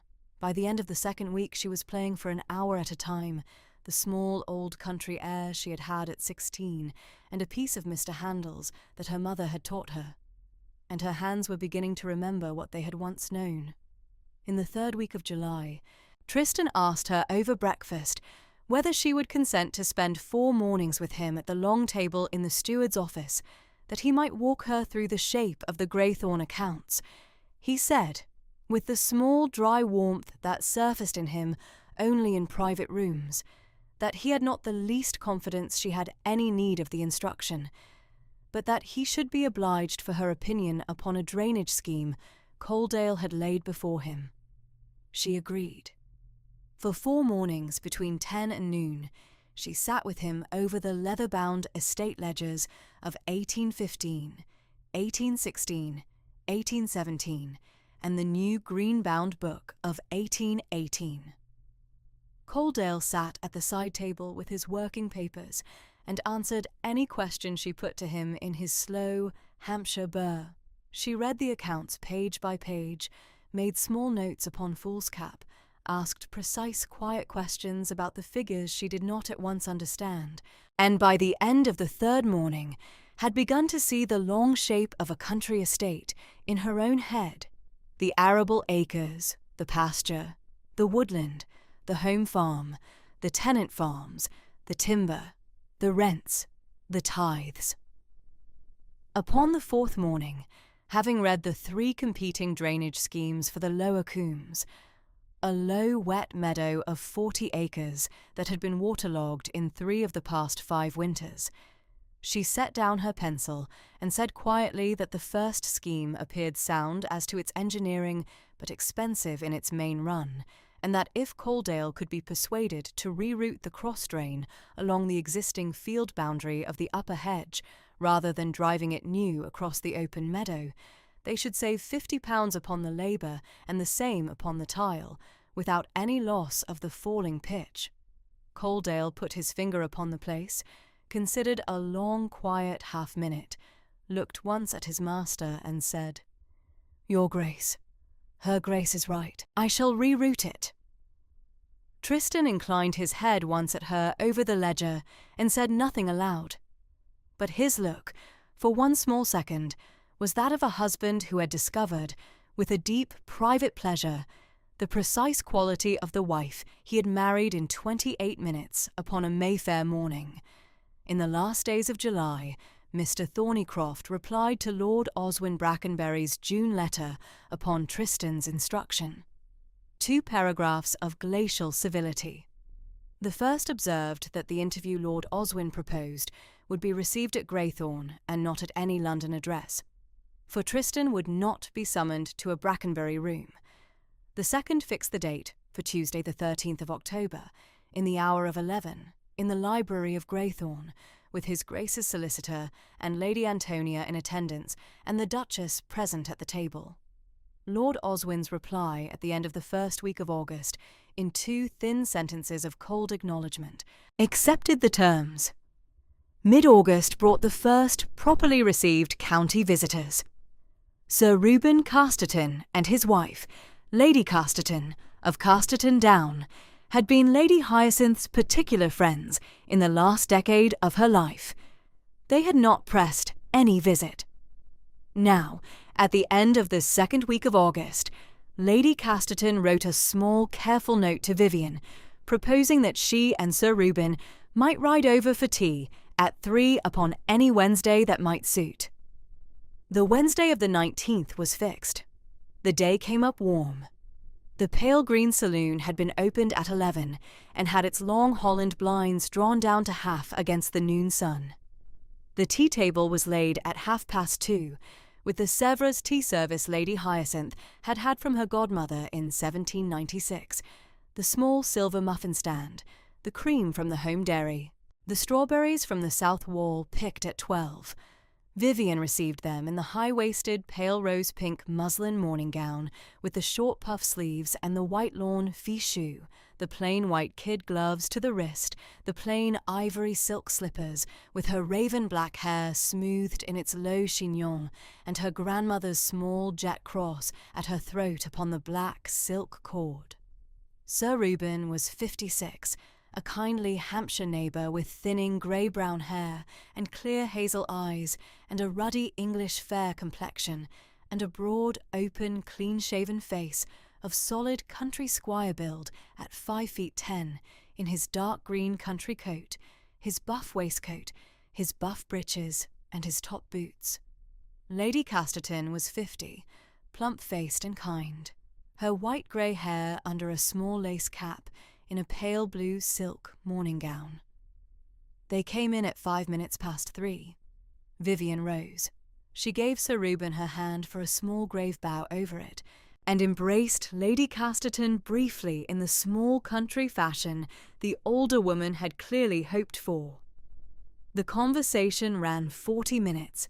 They spoke of the weather, of the harvest, of the carriage road across Casterton Down, relaid in May, of Lady Casterton's eldest daughter, Mrs. Felton, at her seat at Reading, of the new Reverend Wainbridge at St. Mary's, whom Sir Reuben had heard preach the previous Sunday, and pronounced a good, honest, plain country preacher.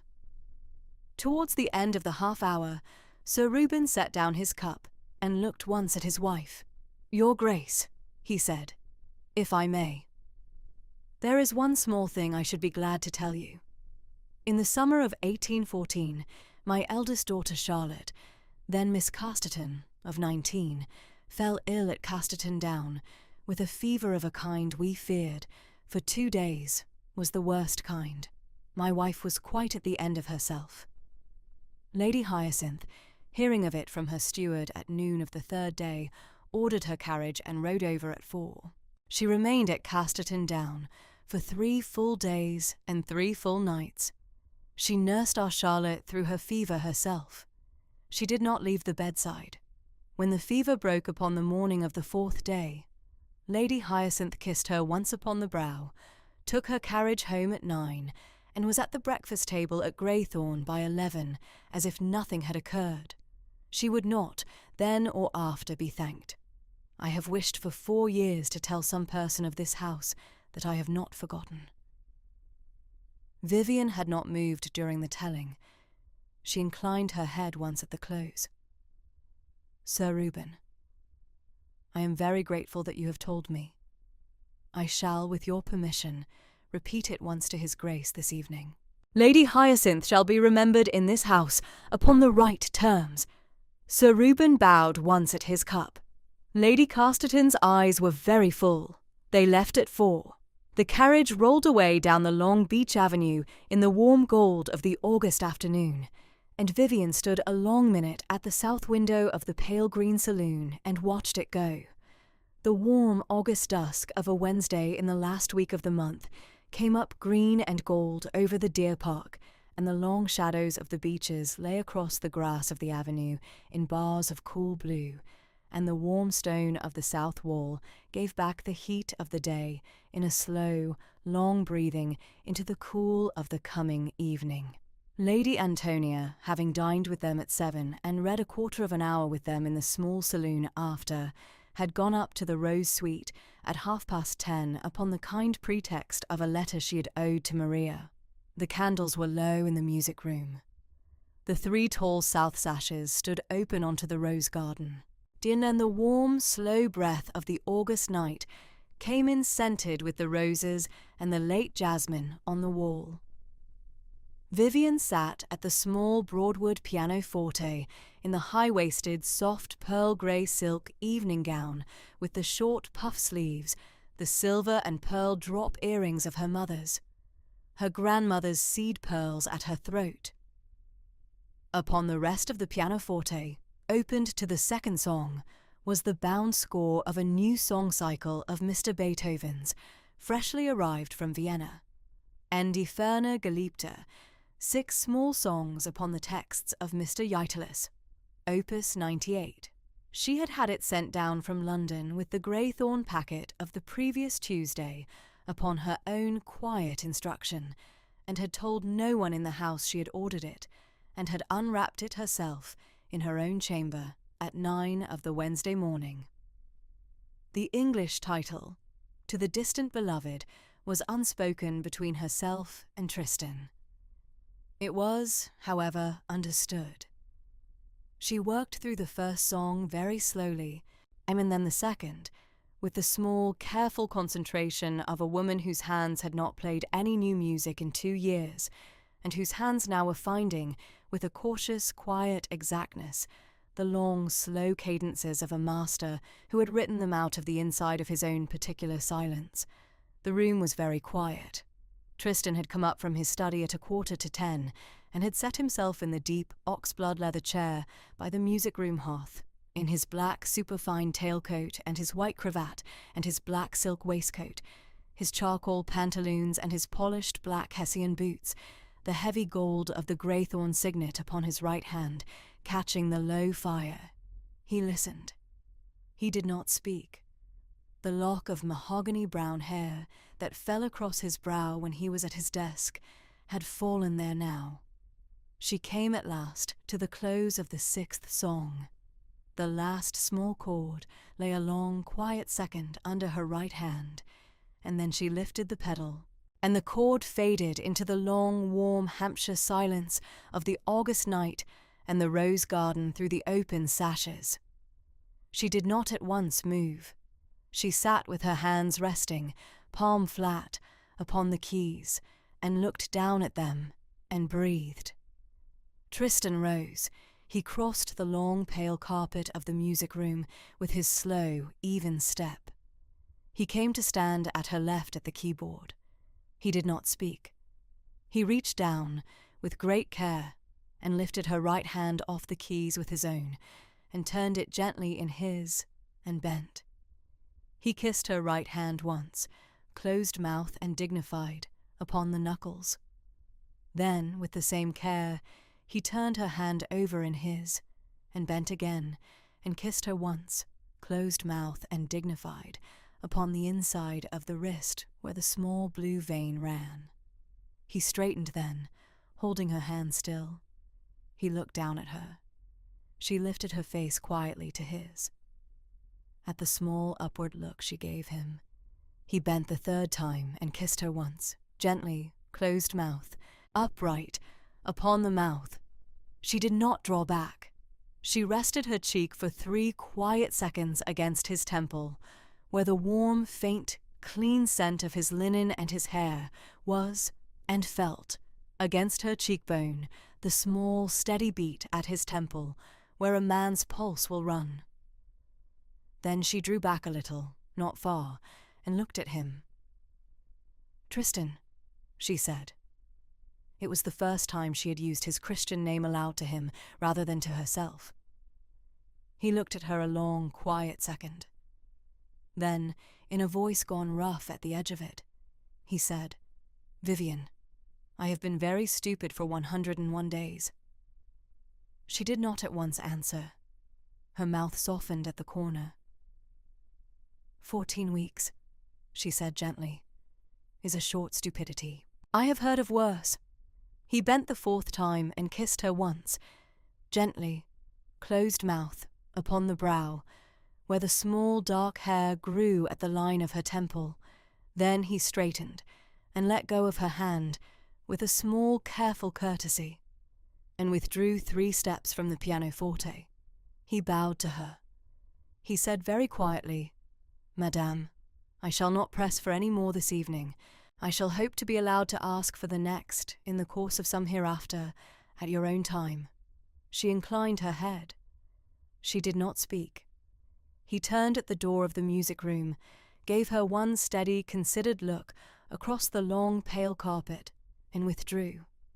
The door closed behind him with the small, quiet click of a careful hand. She sat a long minute alone at the Broadwood. The Beethoven score lay open still upon the rest. The small fire had gone to its red coals. The deep oxblood leather chair beside it bore still, in the small, slow giving of the leather, the warm impression of his shoulder. Through the 3 open south sashes, the long, warm Hampshire August dusk came in, scented with the late jasmine of the wall. Then she rose. She took her single small candle from the side table by the hearth, lit it from the dying coals, and walked with her hand cupped against the small flame the long, quiet length of the gallery, to the Duchess's apartments. She did not weep. She did not. Upon the long passage of corridor and stair, look once at any of the Carrington portraits she passed. She came at last to the door of her own chamber. She laid her hand once flat upon the cool, dark wood of her own chamber door, and stood a moment with the small candle steady in her other hand and her cheek close to the doorpost. Then she opened the door and went in, and closed it behind her with the same small, quiet click of a careful hand. Behind her in the music room, the long, warm Hampshire August dusk came on through the 3 open south sashes. The Beethoven score lay open still upon the rest of the small Broadwood pianoforte. The deep oxblood leather chair beside the hearth bore still the warm impression of his shoulder. The small fire had gone to its red coals. The first faint cold star over the chalk downs above the test had been joined by a second, and a third. And neither of them was in the room. The first chestnut leaves on the long avenue at Greythorn began to gold and bronze in the first week of October. The Hampshire mornings came on cool and clear, with a thin pale blue sky over the chalk downs above the test, and a faint white mist clinging to the lower meadows until the sun rose past the east front. The avenue, which had stood in heavy green leaf since June, had begun, leaf by leaf, to shed its summer along the gravel and into the rough grass at either side. Mr. Bartholomew Thornycroft came down from London on Sunday the 11th of October by post-chaise. He arrived at Greythorn in the cool, blue, late afternoon, dined that evening with the Duke and Duchess and Lady Antonia in the small green dining-room, and was lodged in the bachelor room next to the library so that he might be at his work at 7 in the morning. On Monday the 12th, he sat with Tristan in the library from 7:15 until 4:30, going through the Brackenbury Carrington correspondence file, folio by folio, his small gold-rimmed spectacles upon the bridge of his nose, his thin, steady mouth set. By the end of that long, quiet day, the leather-bound ledger upon the side table held 17 separate annotations in his close legal hand. The Brackenbury solicitor's letter of the 12th of May was cross-referenced by red pencil against the published cuttings of the Times and the Morning Post and the Bath Chronicle and the Gentleman's Magazine and the World, and the small folder of the late 5th Duke of Greythorn's Italian Travelling Journal of 1801 had been opened to the relevant page and laid in readiness upon the writing table. Tuesday the 13th of October dawned with a clean cold sky and a thin frost upon the lawns that the rising sun took off by 10. At 11:15, the household had been arranged in the library. Tristan stood at the long writing table in dark blue superfine morning coat, white cravat properly tied, black silk waistcoat, charcoal pantaloons, polished black Hessian boots, and the heavy gold Greythorn ducal signet upon his right little finger, the small hawk-on-stooping gauntlet over a pail, catching the cool autumn light. Vivian sat composedly at a small rosewood table by the leaded window in her plain dark blue morning gown with the white lawn fichu, the small jet cross of her grandmother's upon its black silk cord at her throat, her hands ungloved and folded upon the rosewood. Lady Antonia held the central armchair as chaperone in lavender silk, half mourning, a small piece of cream cambric work in her lap. Mr. Thornycroft sat at the side table with his leather portfolio, the Brackenbury correspondence file, and the leather-bound ledger laid open at the proper page. The Reverend Clement Wainbridge was placed upon the small upright chair by the fire in his black clerical coat and white collar band, his small silver crucifix at his throat, present as witness. There were no weapons in the room. There would be no raised voices. The crisis of the forenoon was to be conducted entirely upon paper. At 11 precisely, the post-chaise from London turned into the avenue. Mrs. Lacey received Lord Oswin Brackenbury and Mr. Ashcraft, the Cottesmore family solicitor, in the Marble Hall, took their hats and gloves and travelling coats, and conducted them in silence along the long corridor to the library. The footman opened the door. Lord Oswin entered, the solicitor at his elbow. He came in as a man who had rehearsed his entrance. He wore his dark brown wool morning coat, dove-grey silk waistcoat, buff pantaloons and top boots, and had been at some pains with his thinning sandy blonde hair, carefully combed forward upon his florid forehead. The small, shallow, pale blue eyes took the room in one long glance. The Duke at the writing table, the Duchess at the leaded window, the chaperone in the central chair, the solicitor at the side table, the clergyman by the fire. And his complexion went a shade higher.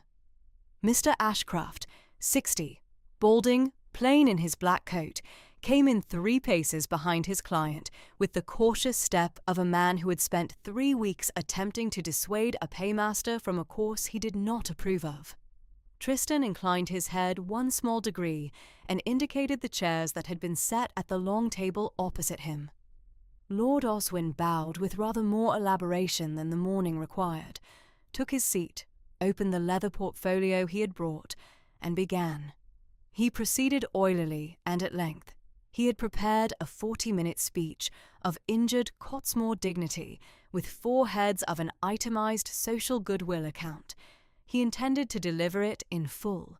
He spoke of the old standing of his family in Mayfair, of his father the Earl of Cottesmore's distress, of the unfortunate publicity of the 18th of May, of the obligation that he believed lay upon Graythorne to assist the Brackenbury family in the recovery of its position.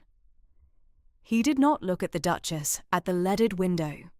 He referred to her once or twice, distantly, as Her Grace. Tristan permitted him 20 minutes. At the 20th minute, with the smallest possible movement of one finger upon the writing table, he stopped him. Lord Oswin, you have stated your case sufficiently for our purpose. Mr. Thornycroft will reply upon each of the heads of your account in the order you have given them. We shall be obliged to you for the exercise of patience while he does so. Lord Oswin's mouth closed upon the remaining 20 minutes of his speech with the faint click of a man who had not expected to be interrupted. He laid his folded paper of 4 heads upon the table, each item priced at £2,000, total 8,000, and sat back with what he had intended to be the composed silence of a man waiting upon a counter-offer. Mr. Thornycroft did not rise. He drew his leather-bound ledger 1 inch nearer upon the side table, opened the Brackenbury correspondence file at the marker, settled his small gold-rimmed spectacles upon his nose, and began in the dry, quiet voice with which he had, for 30 years, conducted business in the courts of Lincoln's Inn. Lord Oswin, with your permission, I shall address each of the 4 heads of your account in the order in which you have set them down. He laid the tip of his pen upon the first head. The first head, Loss of Brackenbury. Social standing in Mayfair. The standing of your family, my lord, has suffered such damage as it has suffered not by any act of Her Grace, the Duchess of Graythorne, but by the voluntary flight of your brother Lord Algernon from his own engagement, 3 nights before the morning fixed for his marriage. There is no precedent in the law of England by which a court would award damages to a family for the voluntary defection of a young man of full age from a contract of his own contracting. The action would not be entertained at the King's Bench upon any morning of any year. He laid the tip of his pen upon the second head. The second head: Loss of family reputation in Mayfair. I have here in my London notebook, my lord, a chronological record of 17 separate evenings between the 2nd of January and the 14th of May, 1818, upon which Lord Algernon was seen at the hazard table at White's. I have further the dates of 4 separate evenings upon which he was physically removed from the premises of his club by its servants for unpaid bets. I have further the address in Curzon Street of a Mrs. Henlow, 24 years of age, of theatrical extraction, whom Lord Algernon had been keeping at the expense of the Brackenbury family throughout the period of his engagement, and the dates upon which the bills for that establishment were settled. Such reputation as has been lost, my lord, has been lost not in any drawing-room of Mayfair, but in the porter's lodge of 2 clubs and in a small house in Curzon Street, and not by the morning of the 18th of May, but by the 17 evenings, and the 4 removals and the unpaid mistress that preceded it. He turned a leaf of the ledger. The third head: Public injury to the Cottesmore family name. I have here the relevant cuttings. From the Times of the 20th of May, the Morning Post of the 20th, the Bath Chronicle of the 22nd, the Gentleman's Magazine of the June number, and the World of the 21st. The Bath Chronicle contained, in its column of fashionable intelligence on Friday the 22nd of May, the following 2 lines, and only these: His Grace, the Duke of Greythorne, and Lady Vivian Starling Carrington were married this morning at 1 o'clock by special licence. No further word concerning Lord Algernon was published. The Cottesmore family is not, in fact, named in any publication of any consequence in the matter. The injury alleged has not, in any evidential sense, occurred. Mr. Ashcraft, who had been holding his pen rather tightly, set it down upon the table. Mr. Thornycroft turned a further leaf. The fourth head, my lord: Social compensation owing to the Brackenbury family. I have here in my folder the original letter of the 12th of May, 1818, from your own family solicitor, Mr. Ashcraft, in which it is set forth, 6 clear days before the wedding, that upon receipt of the news of Lord Algernon's flight, the Earl of Cottesmore had quietly withdrawn the marriage settlement of £40,000, which he had pledged in March. The Greythorne settlement, executed at 1 o'clock on the 18th of May, has not therefore, in any sense, known to the law of England, displaced or damaged any prior obligation of the Brackenbury family. There is no foundation for compensation under this head in any civil court of this kingdom. He closed the ledger 1 careful degree, and looked across the side table at Lord Oswin with the dry steadiness of a man who has finished his morning's work. I shall observe, my lord, in summary, that the claim brought upon this paper constitutes, in legal substance, an attempt to extract compensation from a family that has no obligation, in respect of an injury that the claimant party caused, upon the basis of a public reputation that has not been published, against an English court that would dismiss the matter in 3 minutes upon a single morning's hearing. I have nothing further to add. Lord Oswin's florid complexion went 1 shade darker still. Mr. Ashcraft, beside him, took his pen up off the table, capped it with deliberate care, set it down again on the leather portfolio, and folded his hands upon his knee.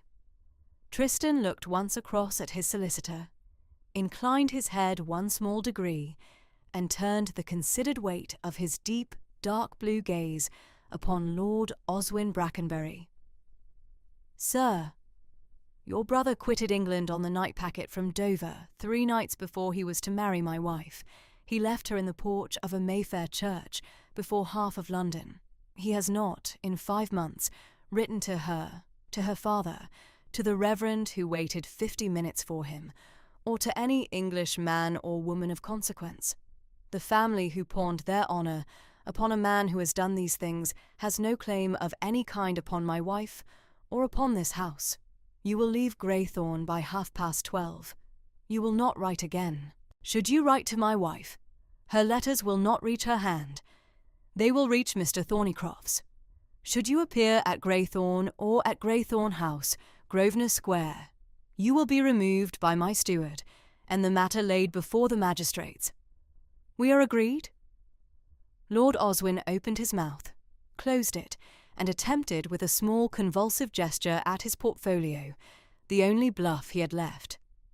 "Your Grace, there is, in the private papers of my late father, an old debt of your own father's, owed to mine in the year 1801, which we have not pressed out of the courtesies that exist between families of our kind, but which we are not now prepared to overlook indefinitely." Mr. Thornycroft did not rise. He drew the small folder bearing the inscription, "Naples 1801" from beneath the ledger, opened it, and read in his dry tone the relevant passage from the late 5th Duke of Graythorn's travelling journal. "My lord, the late 5th Duke of Graythorn, his Grace's father, was at Naples in the spring and summer of 1801 with his physician for the rheumatic gout. He arrived at Naples on the 2nd of February and remained until the 14th of October, on which day he embarked at Civitavecchia for Falmouth. He had no transactions of any kind, in person or by correspondence, with the Earl of Cottesmore in the year 1801. The journal, kept in the muniment room of this house, is at your solicitor's disposal. The debt does not exist." Lord Oswin went white. The florid complexion drained to a chalky pale grey. Mr. Ashcraft beside him let out a single small breath, which he had been holding for upwards of a minute, and passed one hand across his bald forehead. Lord Oswin withdrew his offer. He withdrew his portfolio. He gathered the folded paper of the four heads with an unsteady hand, and replaced it within the leather, rose, and bowed stiffly to the leaded window. She did not look at him. She was looking, with her steady pale blue gaze, at the gold and bronze of the chestnut leaves on the long avenue beyond the glass. He bowed then to the writing-table, and Tristan returned the smallest possible inclination of the head. He left the library at 12 o'clock, with his solicitor at his elbow. The post-chaise rolled back down the avenue at 6 minutes past the hour. He did not return to Graythorn again. The library, after he had gone, took a long, quiet minute to settle. Lady Antonia did not lift her eyes from her cambric. Mr. Thornycroft began to gather his papers in the order in which he had used them. The Reverend Clement Wainbridge rose at last from his upright chair by the fire, came 2 careful paces forward, and addressed himself with quiet courtesy to the writing-table. "Your Grace, I have had the privilege this morning of seeing the law remember its proper purpose." Lady Antonia laughed once, briefly and quietly, into her cambric work, and did not look up. Mr. Thornycroft tied the ribbon upon the Brackenbury correspondence file with the small economical knot he reserved for matters that had been concluded. Tristan crossed the long pale blue carpet to the leaded window in 5 even strides. He stood a moment beside Vivian's small rosewood table, looking down at her with the considered weight of his sapphire gaze, and reached down and took her right hand between his 2. He held it there, against the rosewood, for the length of half a minute. "Vivian, I should have done that the morning after we married you, and I did not, and I am sorry. He shall not trouble you again." She lifted her eyes from the gold and bronze of the chestnut leaves to the strong, angular face above her. The faint rose flush in the cool air of the leaded window was steady at her cheekbone. She closed her ungloved fingers, very gently about the back of his hand. "Tristan, he troubled me yesterday, and he shall not trouble me tomorrow. That is the most I have asked of any morning since the 18th of May. Late October came on with a cold, pale blue sky over the Hampshire Downs. On Wednesday the 26th, a letter was brought up to the Duchess at her writing desk. It bore the small, neat hand of Lady Sybil Starling and the London postmark of the previous afternoon. Vivian read it once and laid it down upon the blotter. She read it a second time, slowly. The letter contained, in 3 short paragraphs, a quiet inquiry whether her daughter might receive her at Greythorne for a week before Lady Antonia's November birthday dinner. There was no plea in the letter. There was no manoeuvre. There was the careful, constrained civility of a woman who had chosen her words against the risk of being told no. Vivian took up her pen and replied with 2 careful lines of welcome: that her mother would be expected on Friday the 28th, that the small rose suite next to Lady Antonia's would be made ready, and that the carriage would be sent to Basingstoke to meet the post-chaise. She blotted the lines, sealed them, and gave the letter to the footmen. Lady Sybil arrived at Greythorne at 5:15 on Friday the 28th, in the cool, pale blue dusk, in a plain dove-grey silk travelling gown beneath a soft black wool pelisse, her soft light brown hair under the small white lace cap with its pale pink ribbon, the anxious, watery, pale blue eyes already brimming as she stepped down from the carriage. Vivian received her at the steps with a composed kiss upon the cheek. Mrs. Lacey conducted her up to the Rose Suite. They dined together that evening in the small green dining room. The conversation was civil and careful. Lady Sybil spoke little. She watched her daughter across the candles with the watery pale blue eyes that had not, in 5 months, quite ceased to brim. On Saturday the 29th, at 3 in the afternoon, the 2 of them walked out together into the rose garden. Vivian wore the pale rose-pink muslin morning gown beneath a thin cream cashmere shawl. Lady Sybil wore her plain dove-grey silk and the small white lace cap. The roses were gone. The box hedges stood sharp and clipped along the gravel. Late October chrysanthemums sat in low cushions of bronze and pale yellow in the parterres at the foot of the wall. They walked the path in silence for some 20 paces. Then Lady Sybil stopped, with her small folded lawn handkerchief held tightly between her 2 hands, and looked down at the gravel. "My dear, I shall not ask your forgiveness because I do not deserve it. I shall ask you only this, to permit me to spend the rest of such years as remain to me trying to deserve it. I shall not press you for an answer this afternoon. I shall come down to Hampshire whenever you summon me, and I shall stay away whenever you do not, and I shall be grateful in either case. I have, as your mother, already taken from you more than I had any right to take." Vivian stood beside her on the gravel for the length of 30 quiet seconds.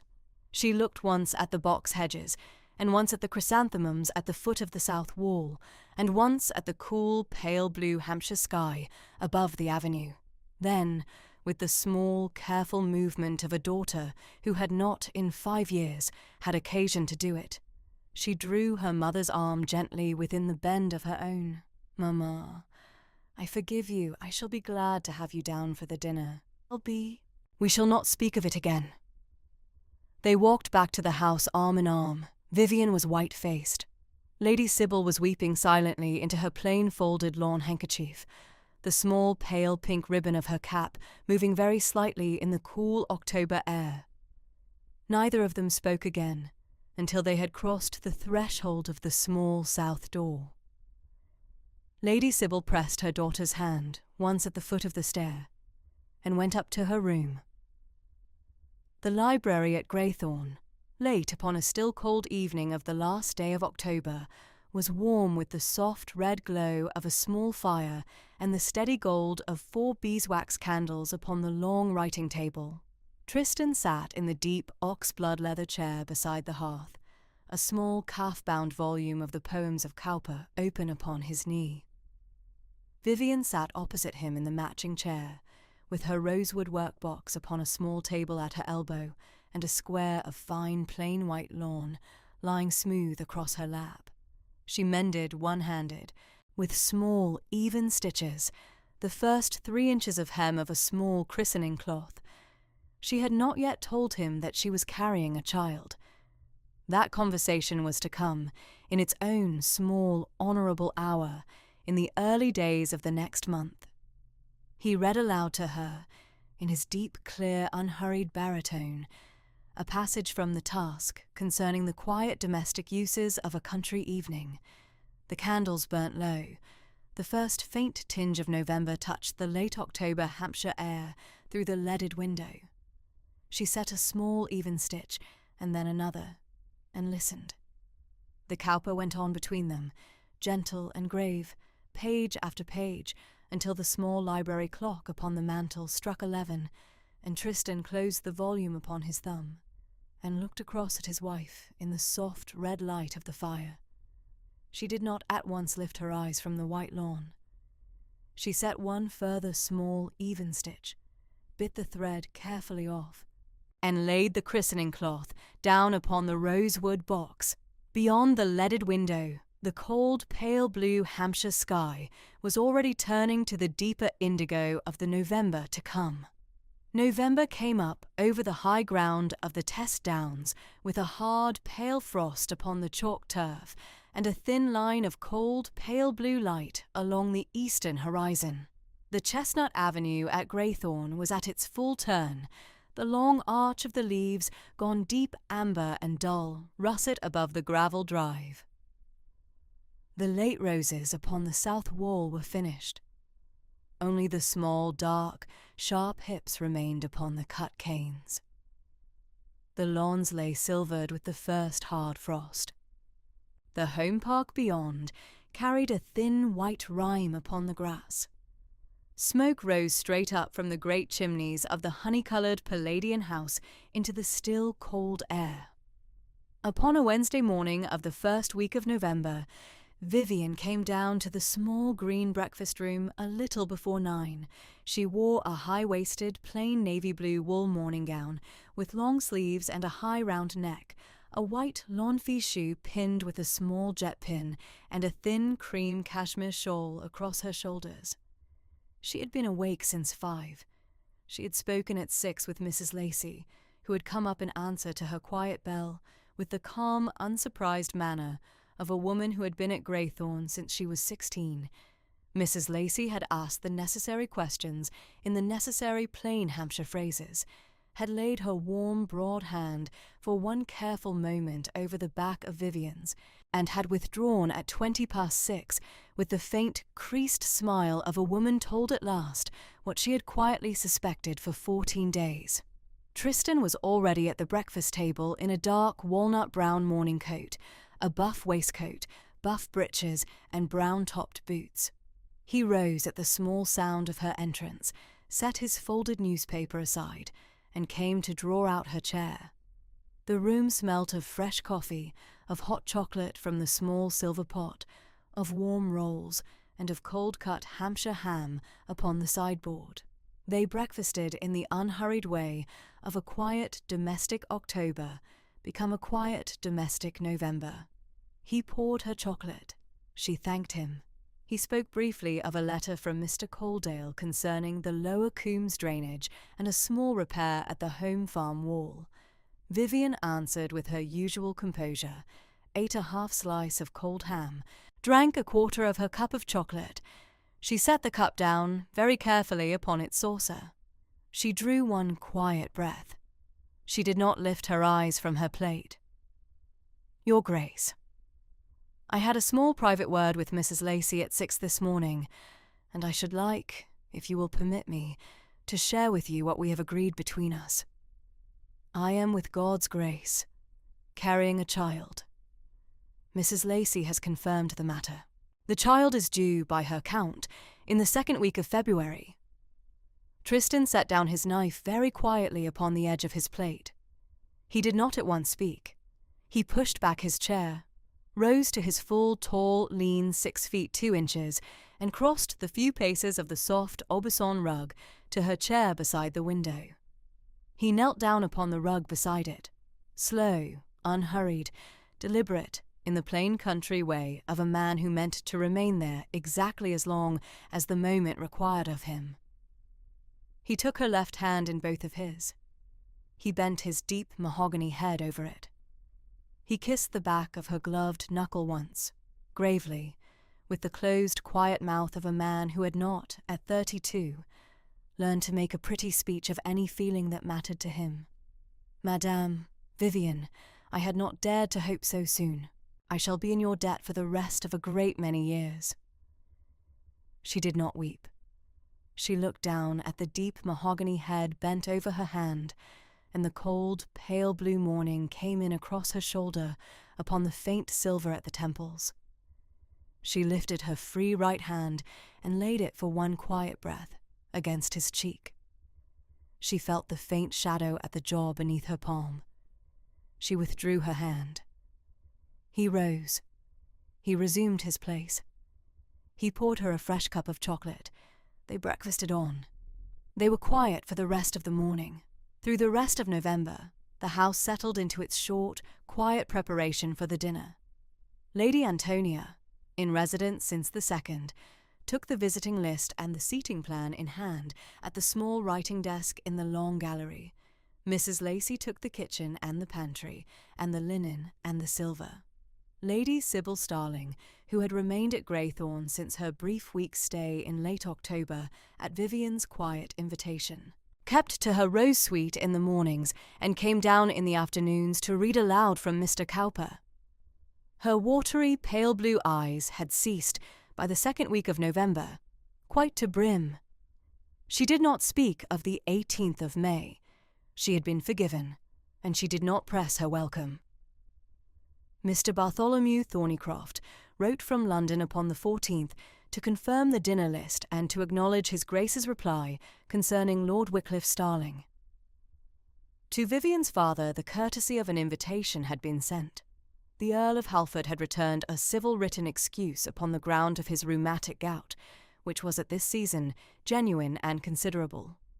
Vivian had read the letter twice, and had understood, in the long, composed silence of a daughter who had measured her father in the spring, and had not, in 6 months, found in him any improvement, that the gout was not the whole of the matter. Her father had not yet earned his daughter's table. She folded the letter, set it in the rosewood writing box, and did not speak of it. Tuesday the 24th of November, 1818, came in cold and pale blue, and very still. The chestnut avenue had shed half its leaves upon the gravel drive in the night. The household began its work at 6, as it had begun every 24th of November at Greythorn, since Lady Antonia had been widowed, and had requested that her birthday be observed thereafter at her brother's table. Mrs. Lacey passed along the upper passages with her bunch of keys upon the silver chatelaine. 6 footmen in livery laid the dining-room from 10 until 12. The carriages of the local gentry began to appear upon the long drive at 5:20 in the cold velvet dark of the Hampshire evening, the lamps upon the carriage doors throwing small warm circles of yellow upon the frosted gravel. Lady Antonia received in the long drawing-room from 5:45 in lavender silk, half-mourning with the small grey lace widow's cap and the jet brooch. Reverend Wainbridge came in at 5:10 in his clerical coat. Mr. Thornycroft, down from London, came in at 6 in plain black, superfine, gold-rimmed spectacles upon his long scholar's nose. Mr. Coaldale, in his Sunday-best dark brown wool country coat, came in at 5 past, Sir Reuben Casterton and Lady Casterton at 10 past. The local Hampshire gentry, about 10 couples, followed in their proper order. Lady Sybil Starling came down the staircase at 20 past, to in plain dove-grey silk, evening with a white lace fichu and seed pearls. Vivian came down at 6:25 upon Tristan's arm. She wore the high-waisted gown of fine deep midnight blue velvet with the short puff sleeves and the single narrow row of tiny silver-tipped beadwork at the hem, the long white kid gloves to above the elbow, her mother's small silver and pearl drop earrings, the antique greythorn pearl strand that Lady Antonia had given her in October, and a small sprig of late November white camellia pinned at the left shoulder. Her long, rich, raven-black hair was pinned in a smooth, low chignon, and the cold of the long passage had brought the faint rose flush across the cheekbones above the small natural beauty mark at the corner of her left jaw. Tristan, beside her, wore the black, superfine evening tailcoat, the white starched cravat, the white silk waistcoat with its very faint dove-grey pinstripe, the black satin knee breeches, the white silk stockings, and the buckled black evening shoes. Upon the smallest finger of his left hand he wore his late mother's small mourning ring, a thin gold band with a single small jetstone, beside the heavy gold of the greythorn ducal signet.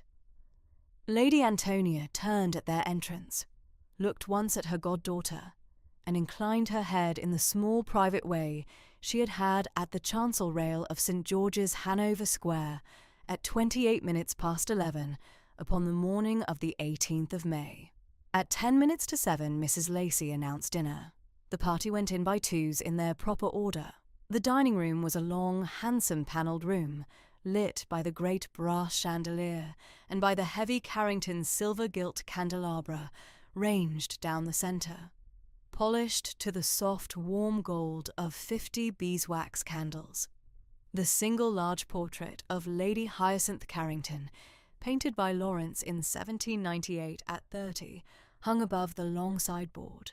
A tall, fair Englishwoman in white muslin with a single rose at the shoulder, the deep, dark blue eyes that were her son's looking out over the table she had once kept. 6 footmen in livery stood ready. The table was laid for 24.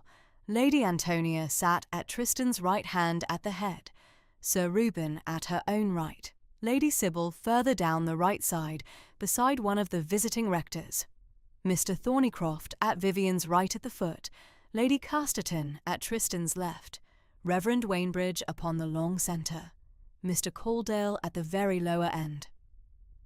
The footmen drew the chairs. The room settled into the small, soft hush that precedes the grace. Reverend Wainbridge rose. The thin sandy grey of the soft hair caught the candlelight. The small silver crucifix at the throat held one steady dim gleam. He folded his hands quietly before him. He spoke in the careful, unhurried Hampshire baritone of a parish vicar of 49. Father of all mercies, we thank thee for this bread, this wine, this fire, this roof, and these good friends. We thank thee particularly for Lady Antonia, whose birthday we mark this evening, and for the small kindnesses of one Berkeley Square afternoon 2 years past, which made possible the larger kindnesses of one Hanover Square morning 6 months past. We commend the Duke and Duchess of Greythorn, and the child who is to come to thy keeping, and we send ourselves to our meat with thankful hearts. Amen. The amen came back from 23 quiet voices. Reverend Wainbridge sat. The footmen began the soup.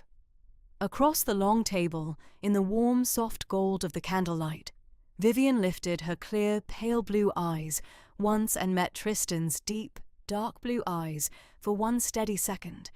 Neither of them smiled. Neither of them needed to. Beneath the cloth, in the small private space between the turn of his black satin knee and the deep, midnight blue velvet of her gown, his hand found hers and held it for the length of 3 quiet breaths.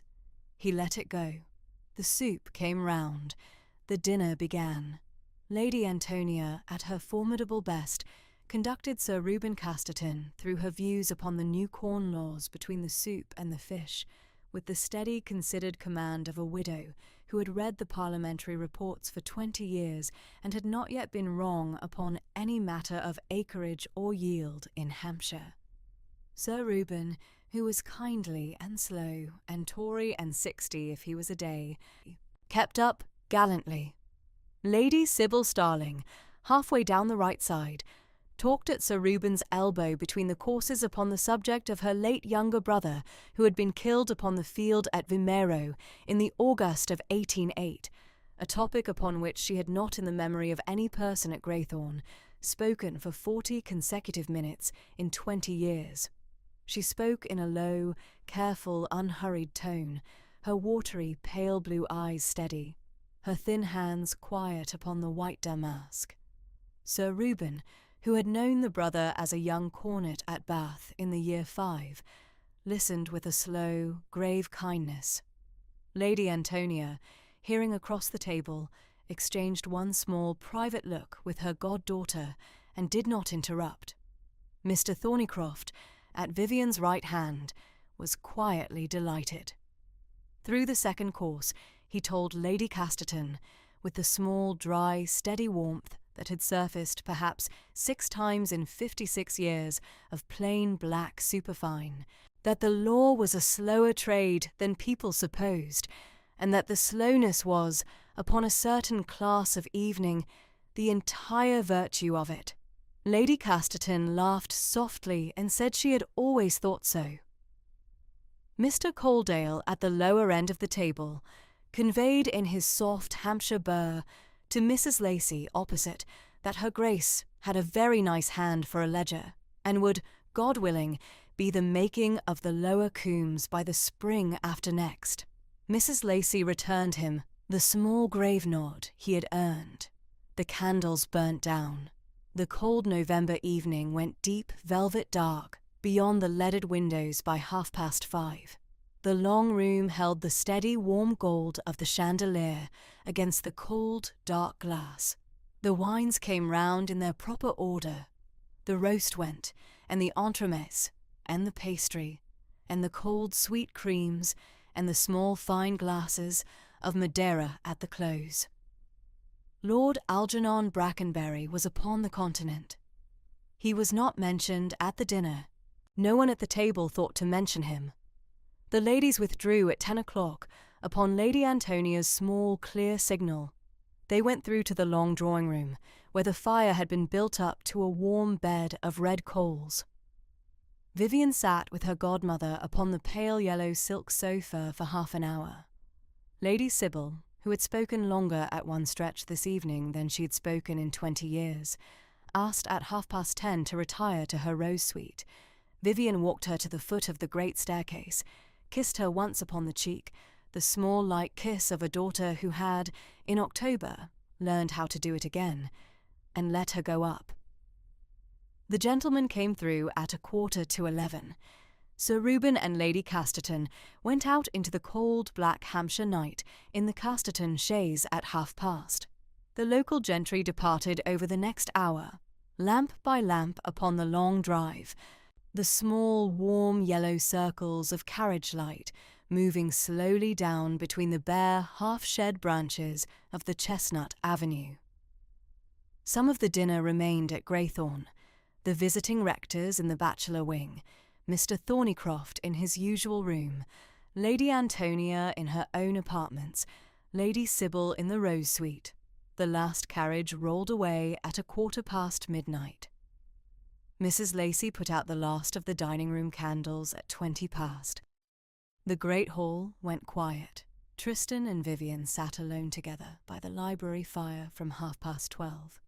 He had gone up briefly and had changed out of the evening tailcoat into a plain dark green country coat of soft worn wool, with a plain white cravat tied loose at the throat, and the heavy gold Greythorn signet still upon the 4th finger, and the thin gold mourning ring still upon the smallest finger of his left hand. She was still in the deep midnight blue velvet evening gown, and the long white kid gloves, and the antique Greythorn pearls, and the small sprig of white camellia at the shoulder.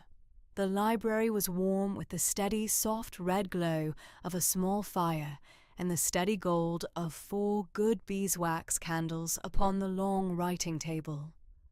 The cold, pale blue, late November Hampshire night stood beyond the leaded windows. The small clock upon the library mantel ticking very quietly in the still air. He took down from the library mantel the small rosewood box that had stood there these 2 years past. He carried it to the deep oxblood leather chair at the right of the hearth, sat, and opened it upon his knee. From it he drew out the folded sheet of his late mother Lady Hyacinth Carrington's last letter to Lady Antonia, written from Greythorn in the early autumn of 1816, 3 weeks before her death.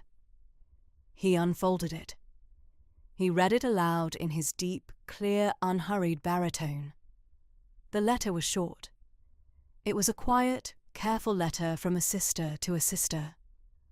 Of the harvest at Greythorn that year, of a small kindness of Antonia's that had reached the writer at the proper moment, of a hope expressed in 2 short, steady sentences that her son might in his own time meet a woman of his own quality, and that Antonia, who had always had the finer eye for the proper measurement of a young woman, would be near at hand at the moment of the choosing.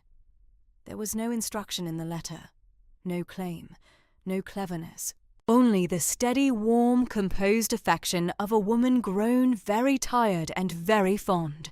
Tristan read it through twice. He folded the sheet. He laid it back into the small rosewood box. Vivian sat opposite him in the matching chair at the left of the hearth. Her rosewood workbox stood open at her elbow, and the small square of plain white lawn lay across her lap. She mended one-handed, the small needle moving in even quiet stitches along the first 3 inches of hem of the christening cloth. The long white kid gloves were folded back at the wrist, that she might use her bare fingers for the work. He set the rosewood box aside upon the small table at his elbow. He looked across the hearth at her in the soft, red firelight. He did not at once speak. The small library clock upon the mantel struck 12:30. He drew one quiet breath and spoke. Vivian Eleanor Starling Carrington, Duchess of Greythorn. My dear wife, I came to St. George's on the 18th of May upon my sister's instruction. I leave this autumn evening upon your own. I have, in 6 months, learned to be the man my sister and your godmother said I should be obliged to become if I were to deserve the keeping of one 28-minute decision in a Mayfair porch. I am in your debt for the life I did not deserve, and was given all the same one cold, pale blue May morning before half of London. She set the small needle down very carefully through the fold of the white lawn. She lifted her clear, pale blue eyes. She looked at him for a moment in the warm, soft red firelight, the long, graceful neck steady above the antique Greythorn pearls. She spoke once, in her soft, warm contralto, with the small, dry, composed steadiness she had had at the porch of St. George's, Hanover Square, upon the morning of the 18th of May. Tristan, I shall not answer that this evening. I shall answer it every morning for a great many years. He did not speak again. He inclined his deep mahogany brown head once. He set the small rosewood box upon the small table at his elbow, and laid his hand quietly upon the lid for one steady breath, as a man does who is closing for the night a thing he intends to keep. She set the white lawn down upon her knee, and folded her bare fingers above it. They sat a long time in the warm, soft red firelight, without speaking. The small, steady tick of the library clock kept its quiet measure between them. A coal shifted once in the grate, and sent up a small, soft wash of red sparks against the dark fire back. The small clock upon the library mantel struck 1. The fire burnt lower. He did not rise. She did not rise. The small clock struck 2. The fire was a steady, soft bed of red coals now. There are stories that begin with a kiss. There are stories that begin with a vow. And there are, rarer, harder, more public swan stories that begin with what is not there at all. With the bare cold space upon a Mayfair morning of the 18th of May, in the year 1818, where a man should have stood and did not. There was no bridegroom in the porch of St. George's, Hanover Square, at 10:30 on that morning. There was, by 28 minutes past 11, another man who had not in his life expected to stand in such a porch upon any errand of his own, walking the length of a centre aisle, to make himself the offer that would, in the next 6 months, become her marriage. He had not been sent. He had not been invited. He had merely been in the second pew on the bride's side at his sister's request, and had observed, in the 50 minutes he had sat there, that the morning was producing the wrong shape of injustice. And so he rose, and he walked, and he asked. And the bride, who had not in her life expected to be asked any such question by any such stranger, gave him in 30 seconds the answer that no longer time of consideration would have improved upon. And so, on a cold, pale blue morning of late November in the year 1818, 6 months and 6 days after a Mayfair porch had stood for half an hour with no bridegroom in it, the Duke of Greythorne and his Duchess sat together by the library fire, with the small clock striking 2 upon the mantel, and the long silence of one absent man at the 18th of May was at last filled by the long quiet of 2 present ones at the 24th of November, and the marriage made in 28 minutes at the porch of St. George's, Hanover Square, became, at last and for good, a marriage made in love of one husband and one wife,